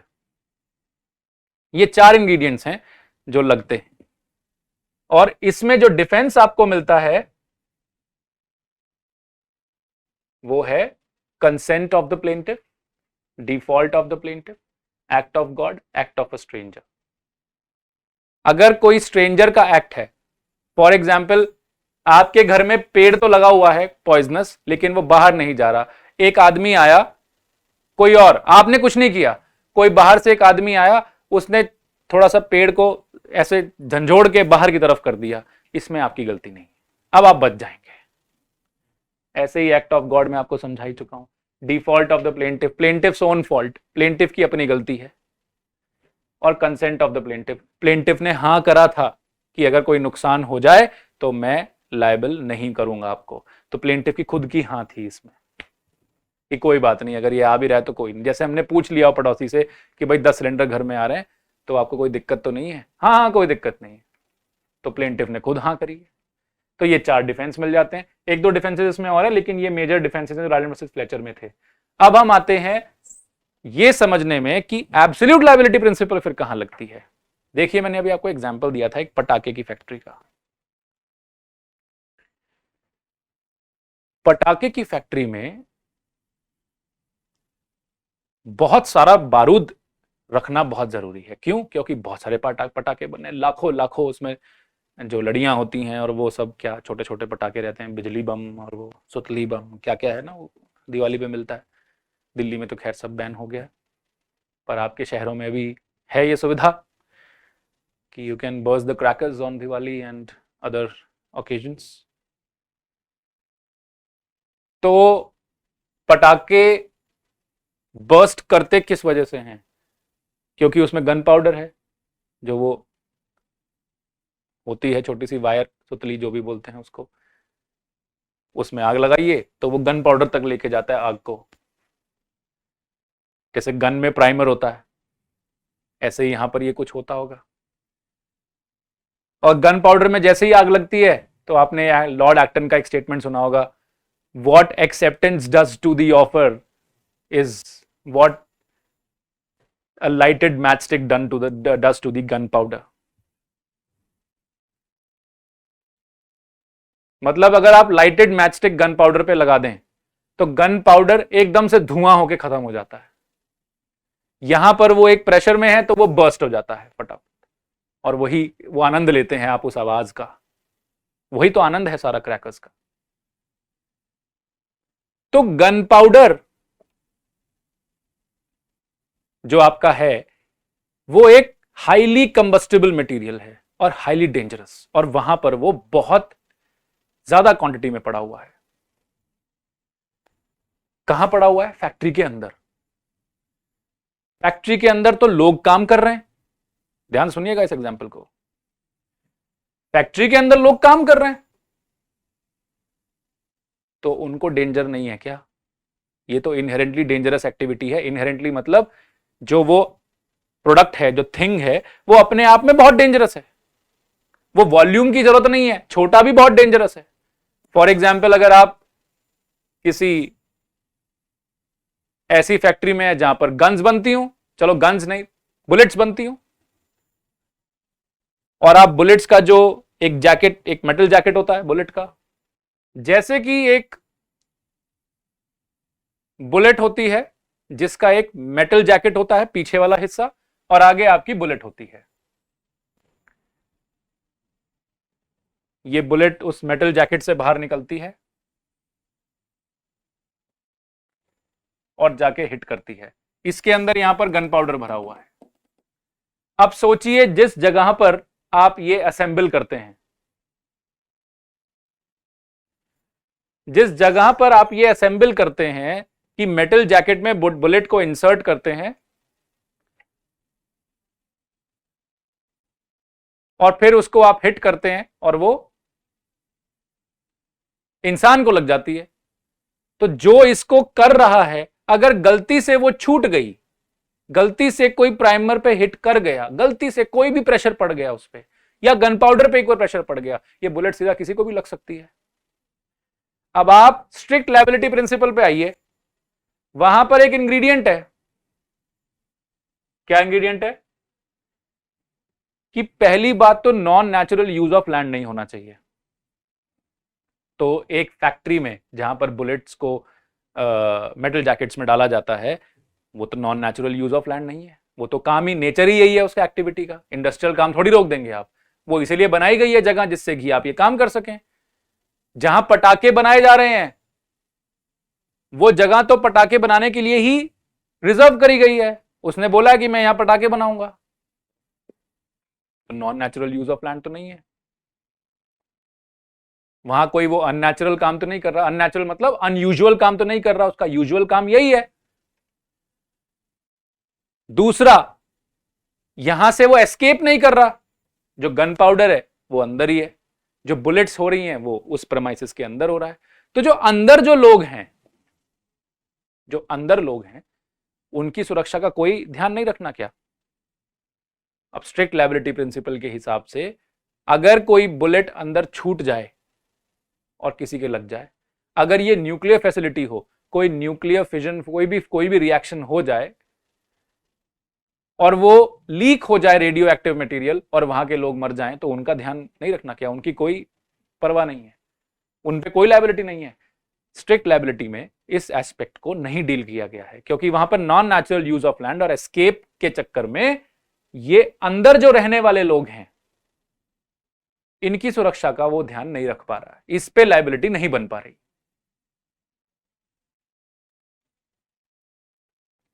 और भले ही ये 1987 का केस हो, इससे 3 साल पहले एक बहुत बड़ा कांड हुआ था जिसको आप भोपाल गैस ट्रेजेडी के नाम से जानते हैं।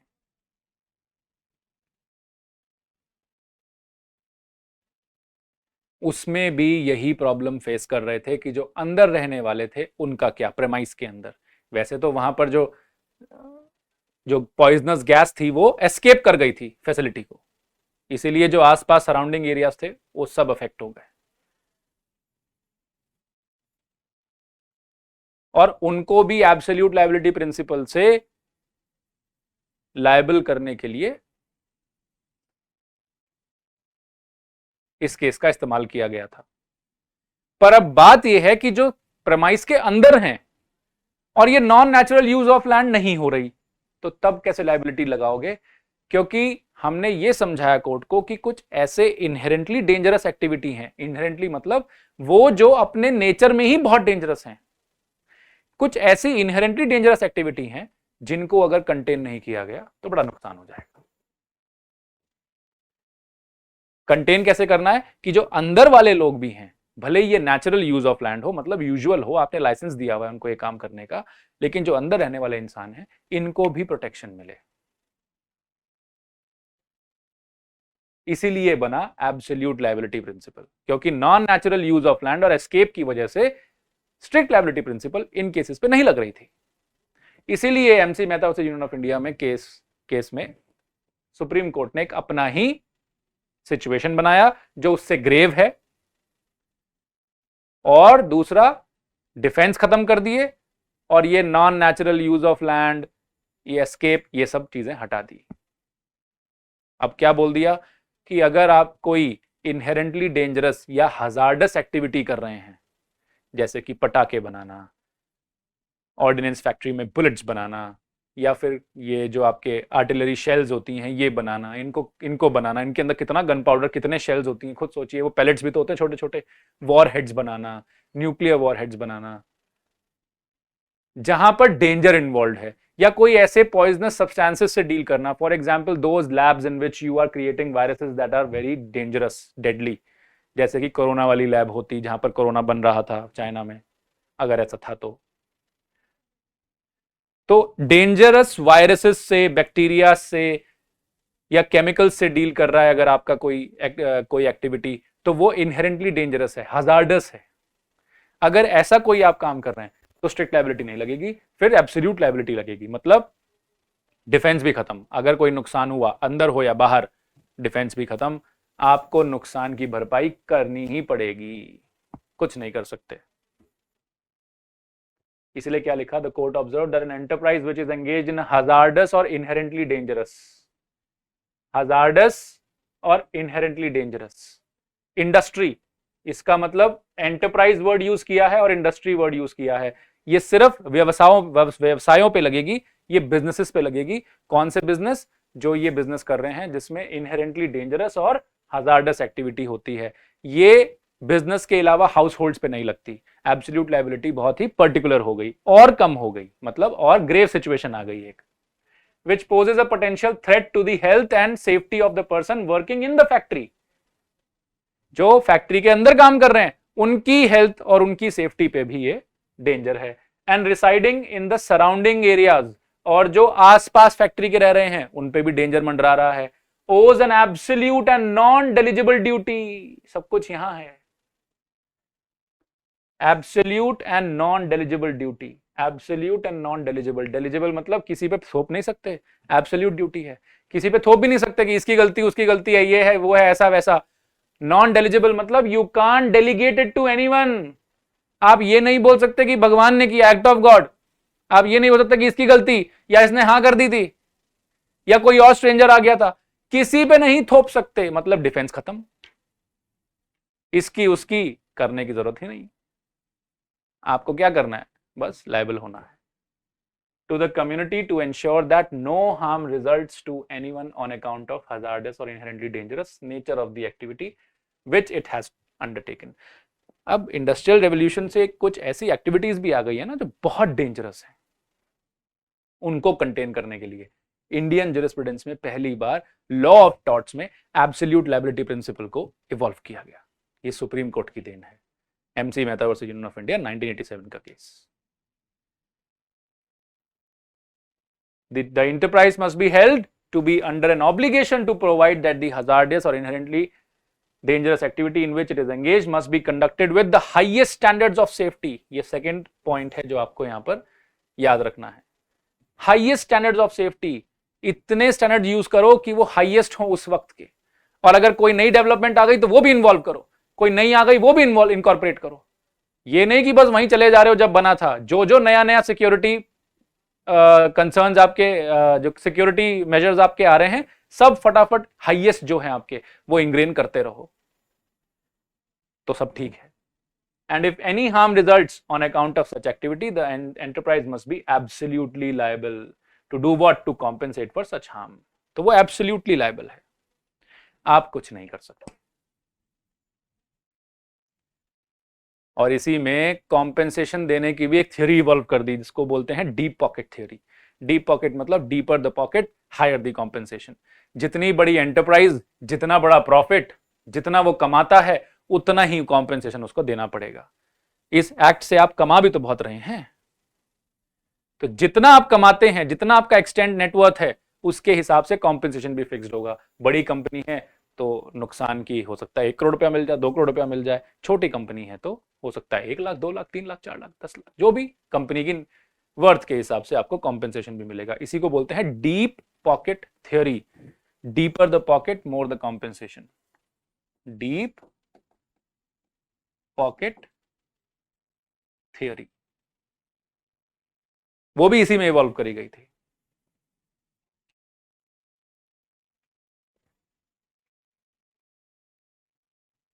ये बात समझ में आ गई? ये था आपका टॉर्ट का महत्व। एग्जाम्पल के तौर पे नेग्लिजेंस, कैसे नेग्लिजेंस एज अ टॉर्ट बना, क्यों जरूरत पड़ी, और स्ट्रिक्ट लायबिलिटी कैसे काम करता है, and what is absolute liability in the difference between the two. I hope you understand this. Difference मैं आपको बता ही चुका हूं। वो एक सिचुएशन है जिसमें डिफेंसेस भी हैं, और वो अलग सिचुएशन की बात कर रहा है जिसमें हाउस होल्ड्स भी आ जाएंगे। उसमें कोई भी लैंड आ जाएगी, इसमें सिर्फ क्या आएगा, एंटरप्राइज। उसमें कुछ भी आएगा, हाउस होल्ड्स हो, एंटरप्राइज हो, गवर्नमेंट बिल्डिंग्स हो, whatsoever, everywhere, every occupancy of land is in strict liability. पर यहां पर सिर्फ एंटरप्राइज। एंटरप्राइज मतलब कोई बिजनेस होना चाहिए जो कोई डेवलपमेंट, कोई ऐसा कार्य में लगा हुआ है जो हजार्डस और इनहेरेंटली डेंजरस इंडस्ट्री हो। Industry means something that something they are making, वो कुछ मेक कर रहा हो। वो सर्विस तो इंडस्ट्री तो होगी नहीं, सर्विस में तो डेंजरस नहीं रहता ज्यादातर, पर अगर वहां भी कोई संभावना है, जैसे कि आप बाइक्स की सर्विस या गाड़ियों की सर्विस कर रहे हैं, वहां पर कुछ ऐसी चीजें हैं जो डेंजर कर सकती हैं और आपने कोई सेफ्टी मेजर नहीं लिया हुआ है, तो you will be made liable. To whom? To even whom who are inside and in the surroundings। इनके लिए आप एब्सोल्युटली लायबल हो, सराउंडिंग्स के लिए आपको देना ही देना पड़ेगा। इसी के कॉन्सिक्वेंस में एक बड़ा अच्छा सिचुएशन आया था, that was public insurance liability act, जिसमें मिनिमम अमाउंट फिक्स कर दिया गया था कि जो आपको देना ही देना है, फिर डीप पॉकेट थ्योरी तो लगेगी ही लगेगी। इससे एक स्टेप आगे है पब्लिक लायबिलिटी इंश्योरेंस। ठीक है जी, I hope that you have understood what is strict liability and absolute liability, and we'll keep on meeting again with other videos. Thank you so much for watching it. See you again.